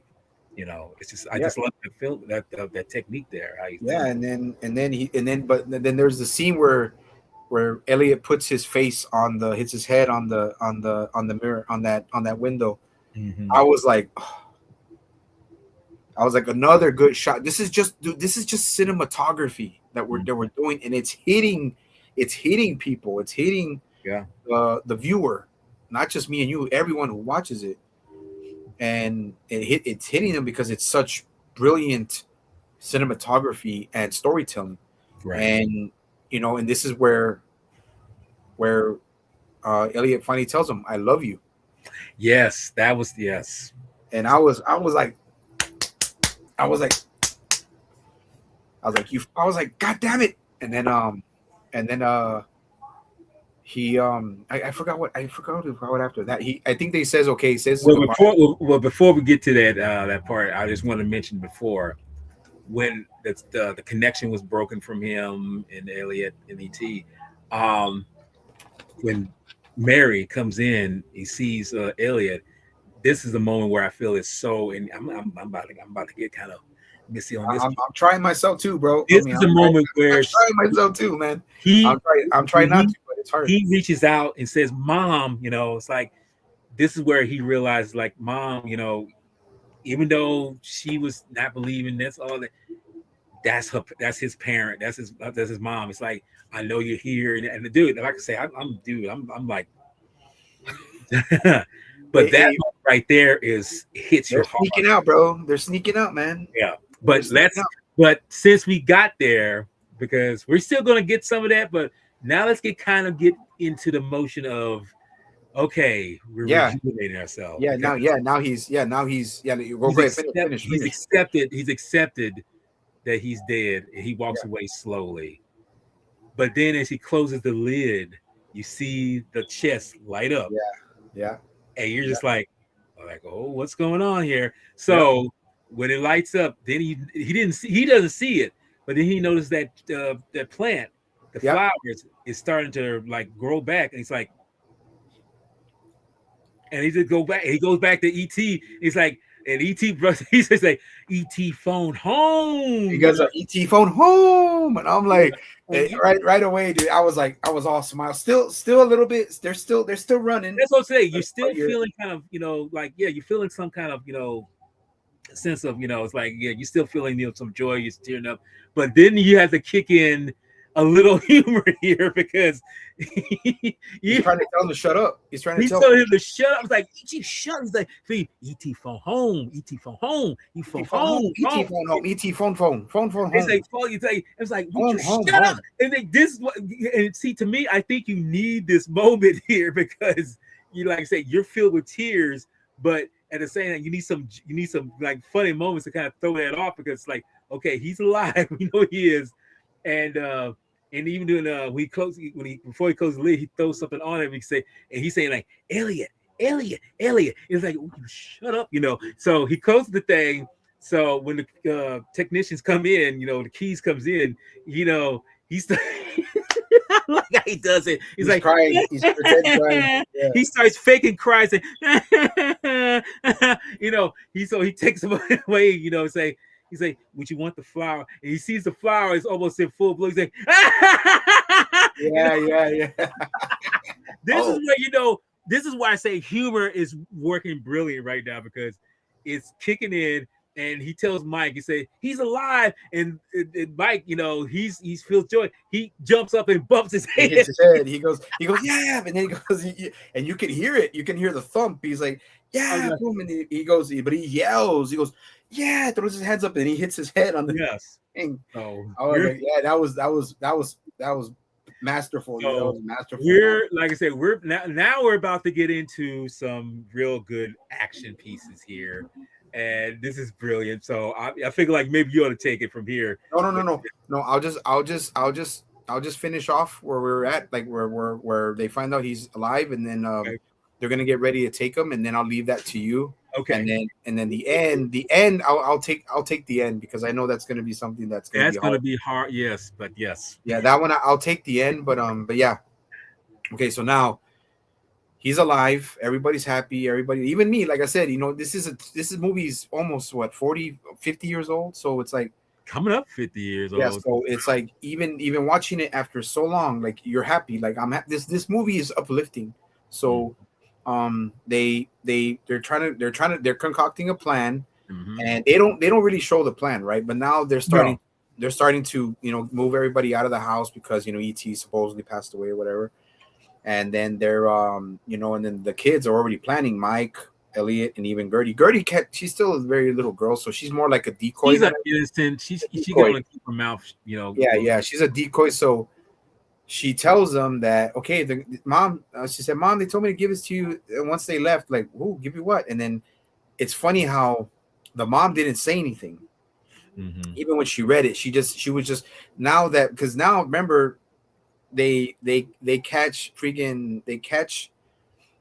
Michael, getting ready to drive the van that ET is in with that huge old plastic thing around it. Yeah. And Hazmat. but he's a kid. He doesn't know how to do espionage and all that shit. I'm trying to get it on. I'm trying to get it on. I've never driven forward before. Yeah. And this is where he's just do it. And then they take off. They take the whole thing with them. They're taking off. And then I think he told him. I think he told at that time. I think he told his friends to meet him at the park or At the something. park. Yeah. Yeah, I told him to meet him at the park. And then they go to the park. They take off. And he's driving the van with them in it. All right. And then I'll take that over for you. Okay. You can take it Because over, man. this is a melee of just good, stuff. BMX, Yeah, BMX style BMX. shit. Yes, that's yes. Thank you for giving me because BMX bikes were such a rage back, especially in the 80s. Back Yep. then. This is a Yep. bit. This is a And I bit have one, just so that everybody know I have one. say. So, they meet. Well, before they meet up with the guys, uh, Michael's driving. And he said like they're never gonna give me my license and everything. And Oh, I'm never gonna in get my license. in the midst of all this, he's asking Elliot, where is the park at? It's like it's near the preschool. It's like, well, where is that at? He's like, I don't know. Mama drives me and everything. And then he says, like, son of a, it's like Yeah. I love that back and forth banter between them. It's brilliant. And at the time, and at the same time, there's still some technicians connected to the van that Elliot starts pulling out these pins to disengage this particular plastic thing that lead up to the house and everything. So that little thing is funny in itself.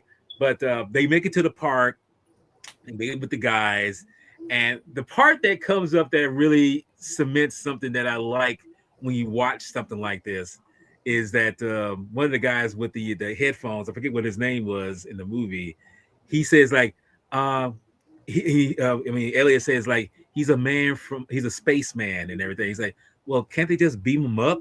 And Elliot says something perfectly because it solidifies what movies like this you should think about as it's like this is reality, whatever his name was, and it lets you know that that's exactly what this movie is like. Any movie that you watch, you're supposed to believe it. You're supposed to take it as a verisimilitude Yeah. kind of feel, and letting you know that it's fiction, but it's supposed to really draw you in as saying that it's a real motif, it's a real event going on.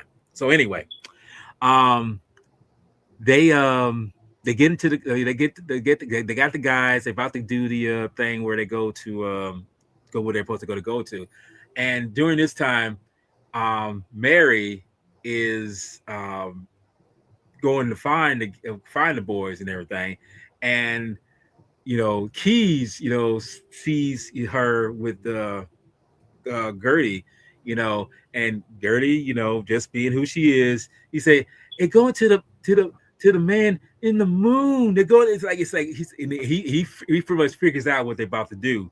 Yeah. So, and this is where the music, the action, this is really. I'm gonna give it to the music. This is where the music, John Williams, really just his Yeah. brilliance comes in.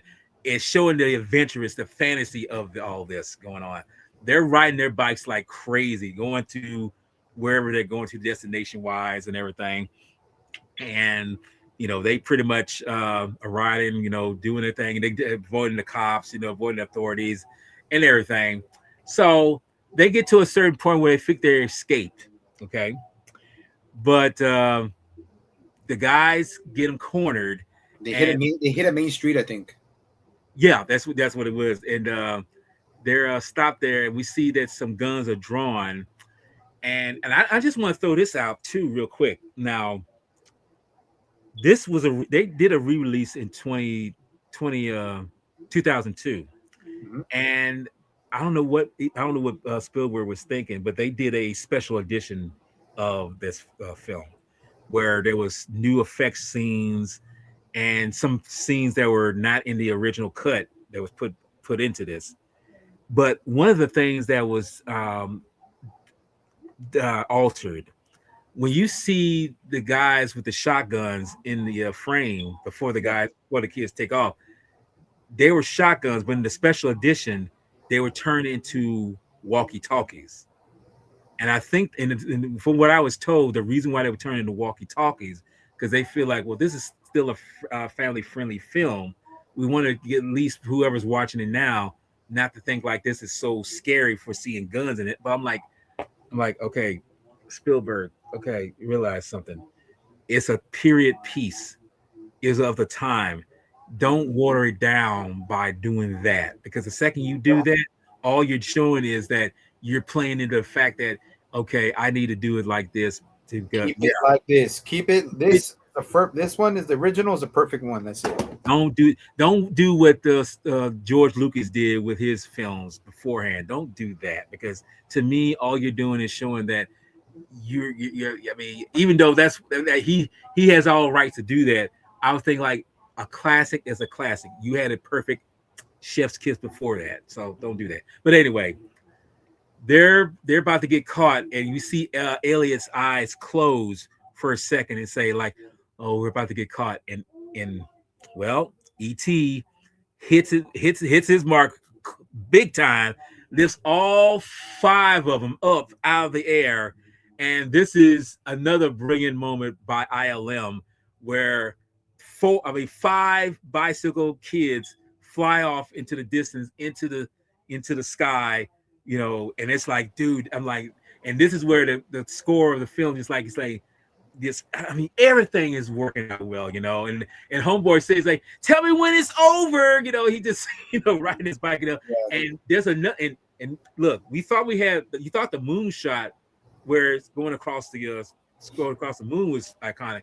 That shot where all five of them going towards the sunset is another brilliant, beautiful moment in the film. Yep. It's another iconic moment. So anyway,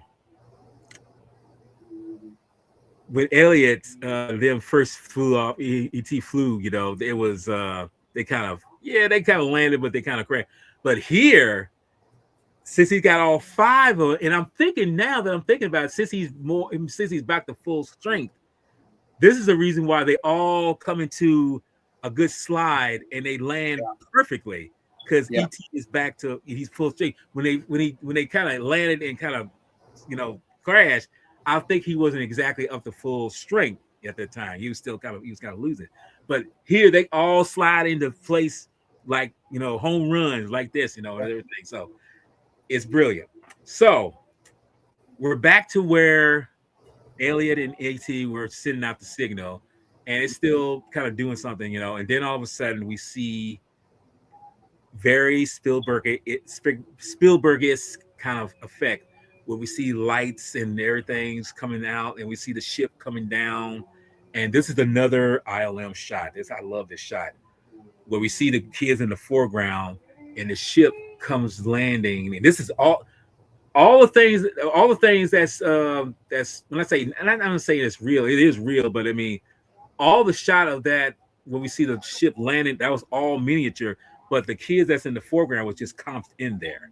So it's just a brilliant shot. But we see the ship slowly coming into play, it lands, and the thing about this is all miniature. This is all models. That ship was all a model. All mechanics involved in there, with everything. That's how they did stuff. So they come back, and I'm gonna go ahead and let you take this because this is where we got one more roller coaster moment of emotion with this. Yeah, So yeah. Like, but great on the last action that was shown, man. I just want to go back to say when they lifted off from the street, for the two cars, when the cars were they were pinned in. And then they added the music to it when that was just magical, man. It was magical, and it was. and and it still, for me, it aged good. No, it So did. that's what I'm saying. Movies like this they don't age anymore. So it's like but yeah, now that we get back to where they were at, even when they land, like right when they're landing there, like they see the lights, they all see the lights. The ship's already pretty much there, so that's why ET's at full strength. So Yeah. um, and then it's just the thing that gets me too is when they're getting off and everything, and ET's already going there, and he's like right there, and you just see his heart glowing, and you see his head right there, and he's happy. He's so happy, dude. He's like, you just see all that the range of emotion where he says, and he just right away when he looks at the ship, he says home. Mm-hmm. And then this is where uh Gertie and Mary and Keys come in, and Gertie's yelling, "The moon mess, they're over here," and this is where it gets. I I we've all seen a bunch of endings that are good, great happy endings, but this one is just emotionally great, Yeah. and heartbreaking too, because you're losing, like anybody.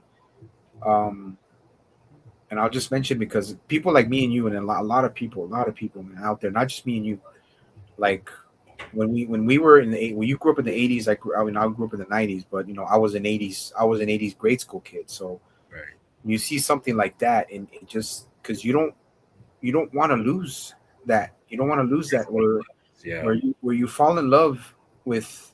It's just like a pet, like me and Odie, or anybody who has dogs. It's like it's something that you don't want to let go of it, Yeah. because it's there, because like Gertie comes in, she's like, I just wanted to say goodbye, and I was like, oh, like, Drew, you do it, oh. She was one of those few child actors who really knew how to do it. Yes. Yeah, because and then she's like, I just wanted to say goodbye, and then that's when ET says, be good. Mm-hmm. And she kisses him right when she kisses him on the forehead, dude. I'm like, oh my god. And then Mike comes in, and Mike starts, touching his head and everything, and yeah, he was the harder one or whatever, but he's the one that saved him. He's the one that saved ET, and ET's like rubbing his head, and you can see like tears want to come out of Michael's eyes, and they're like, and then ET, what got me was when ET said in a slow way, "Thank you," and I was like, oh, I was like, stop it, like, stop.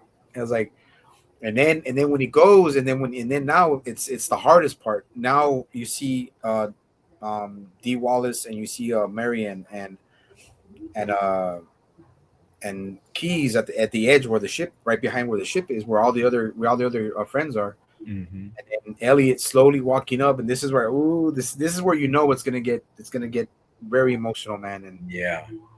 And then he ET, I mean, Elliot comes up to ET, and ET, the first thing ET says, "Come." And then oh, And with he tears in act his eyes, and and Elliot's like, he just goes, he, "Hey, oh, fuck." it's It's like, and this is where we see them do and this is another iconic shot. This is another iconic shot yeah, where they both hug one another, and they're just dude, and oh shit, hold up, oh shit, yeah, yeah, let me, yeah, because I no, I'm not, not doing it, I'm not doing it. no, I'm already there, bro. I'm already there, but I'm trying to Oh, go, but but like you see what happens. They hug one another, and even ET kind of says, "Ouch!" at this moment. Not ouch, hurting, physically, but ouch emotionally. He's feeling that see, thing. look, like, look, Yeah, look, I see it. Yes, see, I just see kind of red. Yeah, that's what I'm saying. It's like I don't. and then when he says "ouch," and then and then Elliot goes "ouch," and then when they hug, dude, just when they hug, man, like they hug, and it's such a heartwarming, like, but you can tell it's full of emotion, right? Right. And it's there, and then when they stop hugging, you see Mary staring at Elliot and ET, and that's she was like, oh my god, I feel I feel horrible, but yet I'm happy because Right. yeah, he's leaving and they're reunited, right? And then And this is the and then moment and where then the part where they he's about to leave, and he before he picks up the Gertie brought him the the plan. pot of plants, right? Because that's what he was there for. He was there to pick up plants, right? So he's like, oh fuck. Yeah, I Um, know. That's what I'm saying. I mean, I it's mean, like I mean, I'm still pushing through, so it's okay. Anybody who thinks what I'm a human we're being, human. We're gonna say we're human. We're gonna cry. so it's like they he tells the thing that hurts the most, not hurts, but it hurts, but it's happy. He points at Elliot's head and he says, "I'll be right here." Here, meaning that I'll always be here in your Yeah, heart. That's what yeah. he's saying. And then Oh shit, dude! Damn, I'm sorry, man. Fuck. Oh, I'm already there, bro, but I don't yeah, care. dude. I'm sorry, but see, I look when I saw this film, it tugged on me, but it's funny how it works more Look, as a film. look, look. Oh shit. Okay. Hey, dude, But I'm doing yes, it. I'm doing it. No shame. I mean, it's no, it's that so much shade. It's just like, dude, I don't want it, but I'm trying to keep focus. When I break down, dude, it's like it's hard for me to shut it yeah. off. But See, and then like when he said that, I was like, "Ooh, that was like the yes, low blow," but it was also you're happy for them, right? You're happy, yeah, so exactly. You're happy for him, and you realize like, hey, you got to meet someone like this, but at the same time, you fulfill the notion of him going back to where he's at, and he'll survive. And it's like, yeah, and that's why you realize when he goes, because it even what's the dog's name? Harvey. Harvey. He kind of goes up into on the ramp and everything, but then he comes back down. It's like Yeah, he's like ET goes, he picks up the picks up the plant and he's taking it up to the ship and he gets up there and Harvey wants to say he says his goodbyes in his way, yeah, and then he lift the lift the right lift goes up, the ramp goes up, and and then yeah, the ramp goes up, and then everybody's crying at this point, dude. Like even Mike is crying. And it's like it was good. It was great, dude. I mean, it's not the pain that you want to feel like when it comes to like the fact that me and you we're letting it flow, but yeah, it's a beautiful feeling because it's what's the movie that's what the movie's supposed to do. It's supposed to hit those yeah. those That's what those it's supposed notes. to do It's supposed because to hit those what do you call it? Those the harp of your heart, bro. The strings, bro. I know once they leave, once they get good, and see it, and John Williams had to do one more thing because, like I say, and this coincide with both the effects and the music. When we see the ship leave, it goes to a rainbow effect. It's just like, man, that's like, and the when that happens, you hear such a triumphant moment. Where it's like yes, he's gone, Yeah, he's going home, but it's Yeah, it hurts, bro. it's you love it though, but Yeah, it's yeah, it's emotionally beautiful, man. Like, yeah, it is, and like, and even when it does the streak of the rainbow, like a rainbow in the night, it's like, yeah. it's, yeah, you're happy, man. Happy. You're happy, and you're like, and that's towards the end of the film, and then even the music continues to play through the credits. It's like, you like I even told my mom and my dad, I was like, I it took 20 years, but I saw this movie, and that's when I sent you guys um that message in the group for the True Savage. I'm like, man, I why did I wait 20 years to watch this film? Mhm. And like how emotional it was. Like I said, it's happy emotion. Of course there's pain and all that stuff, but There's always going to be that. it Yeah. taught it like I said, it reawakened something that was dormant in me, man. And like I said, they're still flowing, bro. They're still flowing, but never have I cried on a fucking video discussion or stream anywhere. Right. And it's like, but like, you would think ones that we love, like Godzilla, or even -1, or even the first Godzilla, this one just hits different, bro, because it just hits different. But I'm not putting down the other movies that I love, and I love them all. No, But like, and I think that's the thing you have to realize. It's certain emotions for what you meant movies that you mentioned. They have their own emotional, outlet, and this one is a totally different one because it's dealing with, like I say, it's dealing with the family dynamic, but also it's dealing with the fact that the people who are there, you have to show the love and respect for them, even though the people that, like what we mentioned before, like I say, the father was absent, and but realize, like, hey, maybe he would have believed you, like I said, Ellie was saying, maybe he would have believed you, but who's there right now? That's the yeah, mother. You have yeah, to take into consideration that that's the one that needs to, you have to put your whole trust into, so yeah, it's and it about. was, and then it's a beautiful, and it's a beautiful. We end at that, man. We end at ET Extraterrestrial, and then the credits, and Mhm. just a movie that, like I said, man, it reawoken that emotional side of me that was closed, that was dormant, dude. Like enjoy, that's why that's why I'm saying I'm reaching out to family. I'm staying close to the people close to me, and and I'm being proactive on what I go through, because it's also like you said, man. Like, just like you, when I'll let you mention them before, now that we're at the end. Mhm. Like, there's also a lot of stuff that I'm going through, that maybe that this film helped me realize that everything will work itself out one way or another. Gonna and push.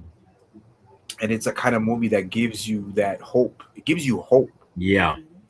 and that's one thing that I've had very, very little of, like, for the past few years. I mean, yes, I Maybe I that's the reason why you felt you had to be, in a sense, hard in some places with certain things, I guess. yeah, yeah, and because we talk on a daily basis, but like, there's things that I don't show. You know me, I don't. But when I saw this, and then I messaged you guys, I messaged a group right away, and then me and you talked, bro. I was like, this dude, I'm so happy. I mean, it sucked. Like, I'm so happy that I saw this again, and it brought me hope again. It brought me, like, it opened up that part of my heart, that's, I don't have to keep it closed anymore.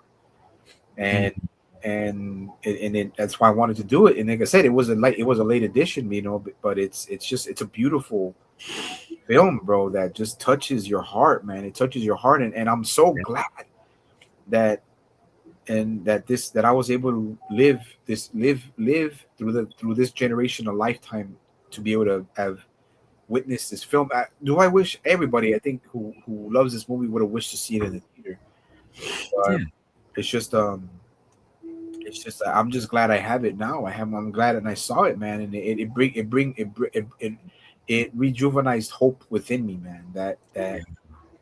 And another thing too, before I pass it to you, man, just like I said, like this just be compassionate, be kind, be conservative, be helpful, be a human being, man. And it taught me to just be human, and how delicate we are mentally, physically, Yeah.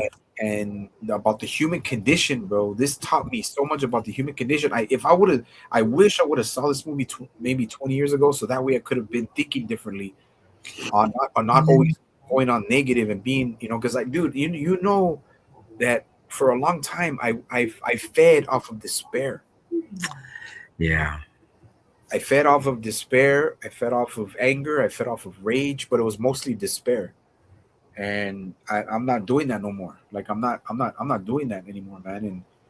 And that's why it's such a beautiful film that's heartwarming, touches the heart, touches the human heart, the human condition, and that everybody who doesn't feel like, if for anybody that doesn't feel that they don't that they don't belong and they don't deserve to live, you absolutely belong and you absolutely deserve to live. You do not have to join the masses of fake individuals who just want to take energy, positive energy. You have to be cautious with the people you surround, and be helpful, be kind, be generous, be, you know what I'm saying? That's what I'm trying to say, man. And when was the last time I ever said something like that? It's just this movie had to re-teach me how to be compassionate, how to be caring, how to be a human being, man. And that's Hmm. why this movie, bro, top 10, top 10 Yeah. in my list, bro. Top 10, probably top 5, dude. But yeah, but I had to put that, bro. And for me, man, I've already spoken enough, man. I already said what I had to say, and Because you said, because you look, the simple fact is you knew that it needed to be said, and thankfully, when you said it, it shows that you can keep up the the bravado of being strong. But the simple fact is, I feel anyone is strong when they realize that emotions are there, and it shows that you're more human than you think you are. That shows your real strength in my yeah, and yeah, and like I said, bro, thank you, man. And yeah, it's a 10 out of freak. It's a 12 out of 12 for me, bro. Like mind. Yeah. it's up there. It's up there with my favorite films, the Godzilla films, and all of that, dude. Oh It's no, it it's is. it's in the top 5. Like it's in the top 5. Like no, but I mean, but that's enough for me, bro. Because I've already let all that out, man. And but you, man, last thoughts, man. Oh And no, it's not too many. I mean, I can tell, but I mean, all I'll say is far on a technical aspect is that yeah, this film is, if you think about it, it's one of the biggest low budgeter successful films ever made. I yeah, mean, if you think about it, Star Wars is kind of a low, but I mean, in a way, it was high budgeted, but it was but it made money. But this one was based on the hope that people would appreciate it and see it for what it is, and know that it's more to it than just a boy and a alien, and how it will be, you know, that will be the thing that people can see and say that that's what transcends into what it becomes, because it turns out to be much more, and it hopefully everyone can relate, because I know I can relate to it from a personal standpoint of knowing that, as I mentioned, it's a metaphor for saying how family dynamics work with when there is no father figure in the mix. And yeah, I know for me, I didn't have one. I mean, my father was there, but he wasn't there.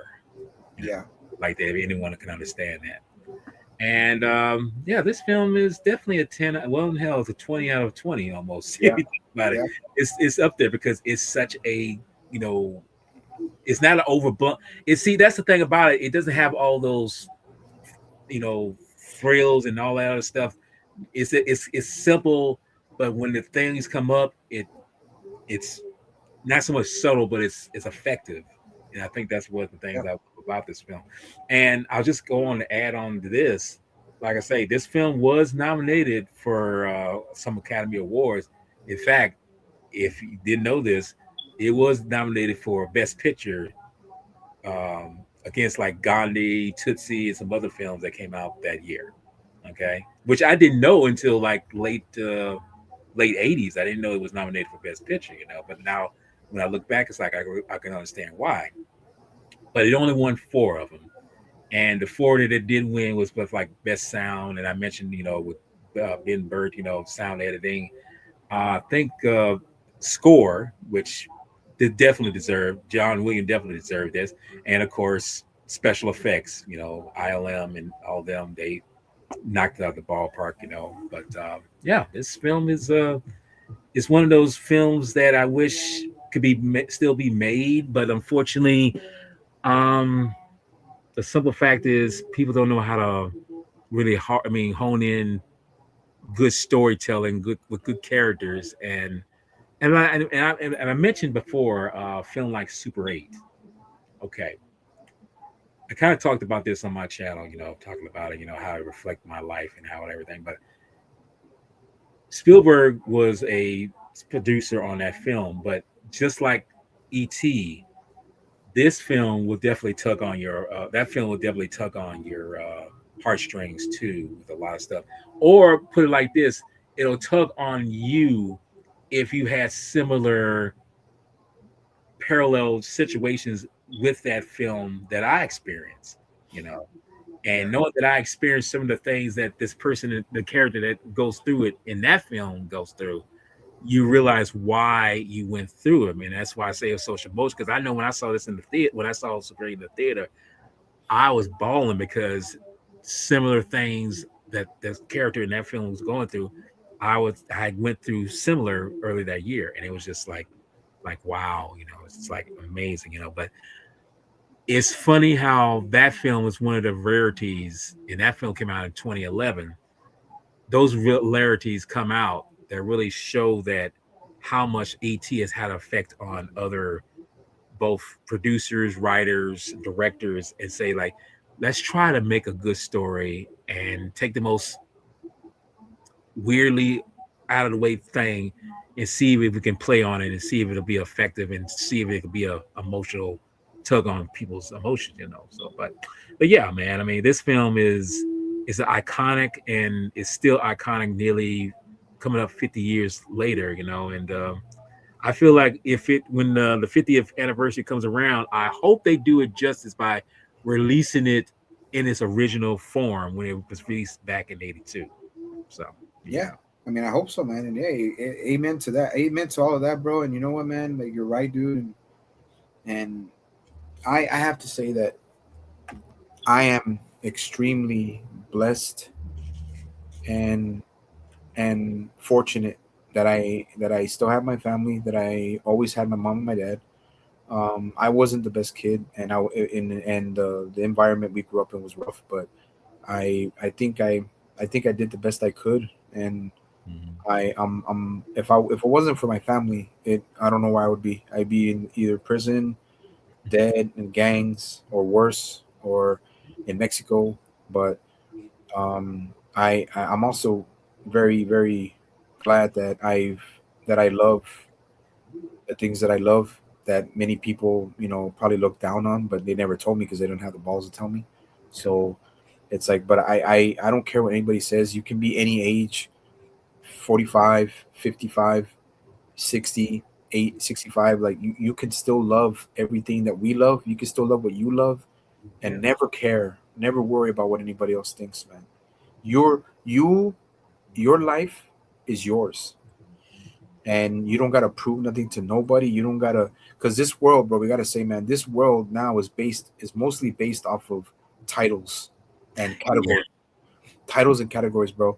Me and you, and even people, my mom, my people that are close to me and my family, bro. We're not in no freaking category, bro.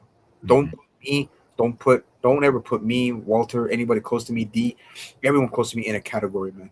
Yeah. We are our own people, and we're not in no category. Yeah. Because We that's we that's because let's be honest.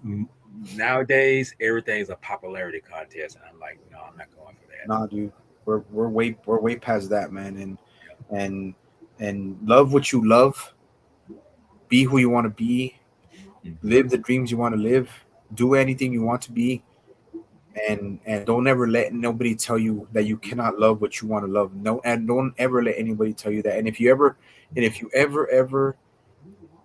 feel like you're running out of hope, and people who are watching this who've never seen this movie, watch this movie, and this movie will Right? teach you. This movie will teach you about hope Hmm. and strong bonds of family. Like you said, bro. Before we wrap it up, you're right in the beginning what you said, man. Like it's unfortunate that families fall. Like they don't they slowly drift apart as we age. But I want to try my best to keep it to try to keep those that were close to me close. Yeah. Because it's not about titles anymore. Everything's about a title. Like, mostly everything's about titles, bro. Like money, titles, what you do for a living, that's a category. We're not in categories, man. Me and you've paid your dues. I've paid my dues, man. I Hmm. love what I love. I'm not trying to. I'm not trying to be somebody I'm not. I am who I am, and and if you ever want to feel good moment, or you want to feel good, it's about something. Watch this movie, Hmm. Extraterrestrial. It will brighten your day. It'll brighten your day. It'll make you. It'll give you hope. But remember that we all have to we all have to do our part too. We cannot. God is always going to be there, but God could only do so much for us. We have to do the rest. Hmm. We You know have what I'm to. saying? We have to. Yeah. Yeah, we have to be. We have to be strong for ourselves.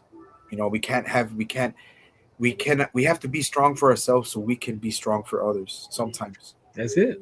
You know what I'm saying? And like I said, I should have. I wish I should have done. We should have talked about this movie fucking 5 years ago, man. This movie should have been when we first started this. Because remember, me and you started this, Hmm. and we should have talked about this film, man, long in the beginning, since the beginning. But I'm glad we did it. I'm glad we put it. I'm glad it's in the record books. It's in the books, It's in the and box. Yeah. it's in the box, man. And as far as that, guys, like I said, Walt, now that we're gonna wrap it up. Walt, what do you got coming up, man? I well, as far as this month, believe it or not, because, and I don't know if anyone knows this. My boy, Sci-Fi knows this for sure. I had recently had a ice storm hit me, and I've been down with no power, and like I said, I wasn't able to really do no real broadcast or anything like that. But since I'm back up like ET, back up to full strength here, I got something coming up this coming Saturday where I'm going to be discussing, or yeah, they're kind of discussing because I'm trying to get back into the motion of everything because I need that. I am going to be discussing my top five, no, not top five, top 10 movie explosions, which is Mhm. part three of this, because I've done two of them already where I discuss things that I love. Because that's one thing about me. I'm such a big geek when it comes to this. I love movie explosions, and this is gonna be number three for me, where I'm gonna be talking about movie explosions, but which ones are going to be like from 10 to 1 that are at the top. And since this is number three, I mean, it's kind of funny how you do these things. You're just like, damn. You're like, you done two of these already. You gonna do another one? Yeah, because that shows how much I love explosions. But that's what I got coming up this coming Saturday. So anyone who wants to check it out, come check me out on Jedi Garen Vale. You know. Cool, man. And well, I mean, the last video discussion we did, I have a lineup going. I have a lineup coming, but it's the next. Well, I'll just say the next one because it's a pretty big lineup. But this one was just added because um, our brother D Film Fanatic, we couldn't do um, Chinese Connection this month, but we're gonna do it next month. Mm-hmm. But yeah, so far, I wanted to ask you. This one's in the list, but I wanted to ask Walter if you want to, um, what you want, what you have anything planned that Sunday, next Sunday? Let me see. Do I have anything? No, I don't have anything next Sunday. I Okay, don't have anything. Walter, what you want? I'm saying, what you want to do next Sunday, bro? Says I don't got anything going on. You want to do? Throw the blood. Okay. Maybe. I mean, that's possible. I mean, I got to see what but I should seem like I should be able to though. I should be able to. Yeah, just yeah. So In that fact, I part is think I need. I think in fact now you say that, now you bring that up. It's like, you know what? Yeah, because I'm trying to. No, wait a minute. Wait a minute. Wait a minute. Let's see. Hold up. Trying to see. No, I should be able because I mean I'm assuming we're going to do it at the same time we did it today, Yeah, right? yeah, today. Yeah, we'll do it. Yeah, we'll do it same time today Okay, and everything. And no this one will problem. probably be. This one's a little shorter, so it won't be that long. But Okay, this one, bro, we had to put because this one was long enough because we had, like I said, man, it was ET. It's a phenomenal, iconic film. yeah, Plus the score, plus ILM, bro. You come on, dude.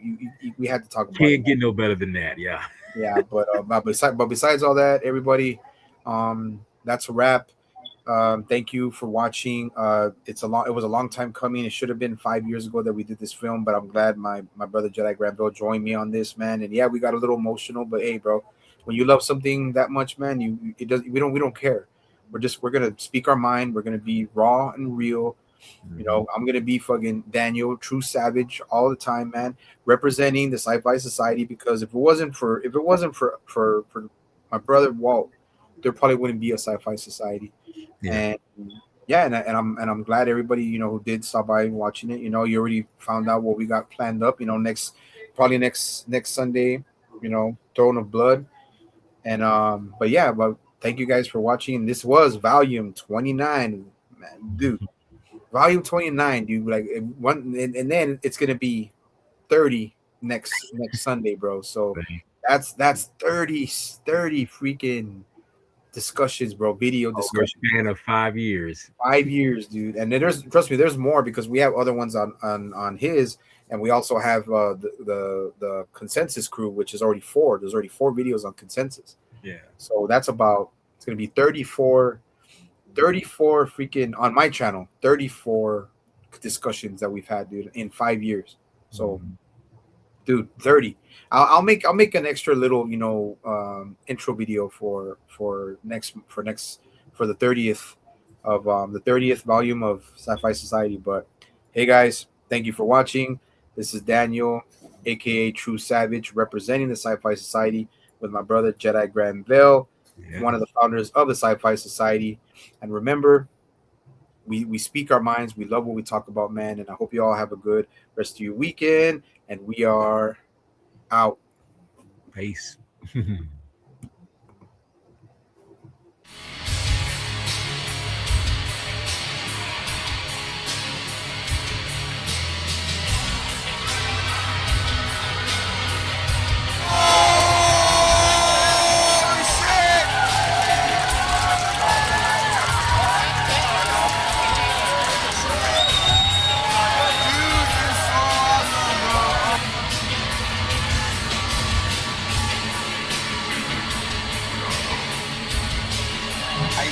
I mean, that whole story is like that's pay per view, guys. Like, you don't get a lot of that stuff.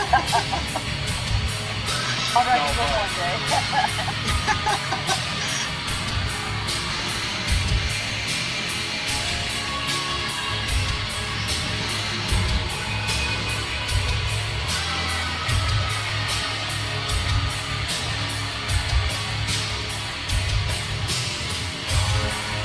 one day.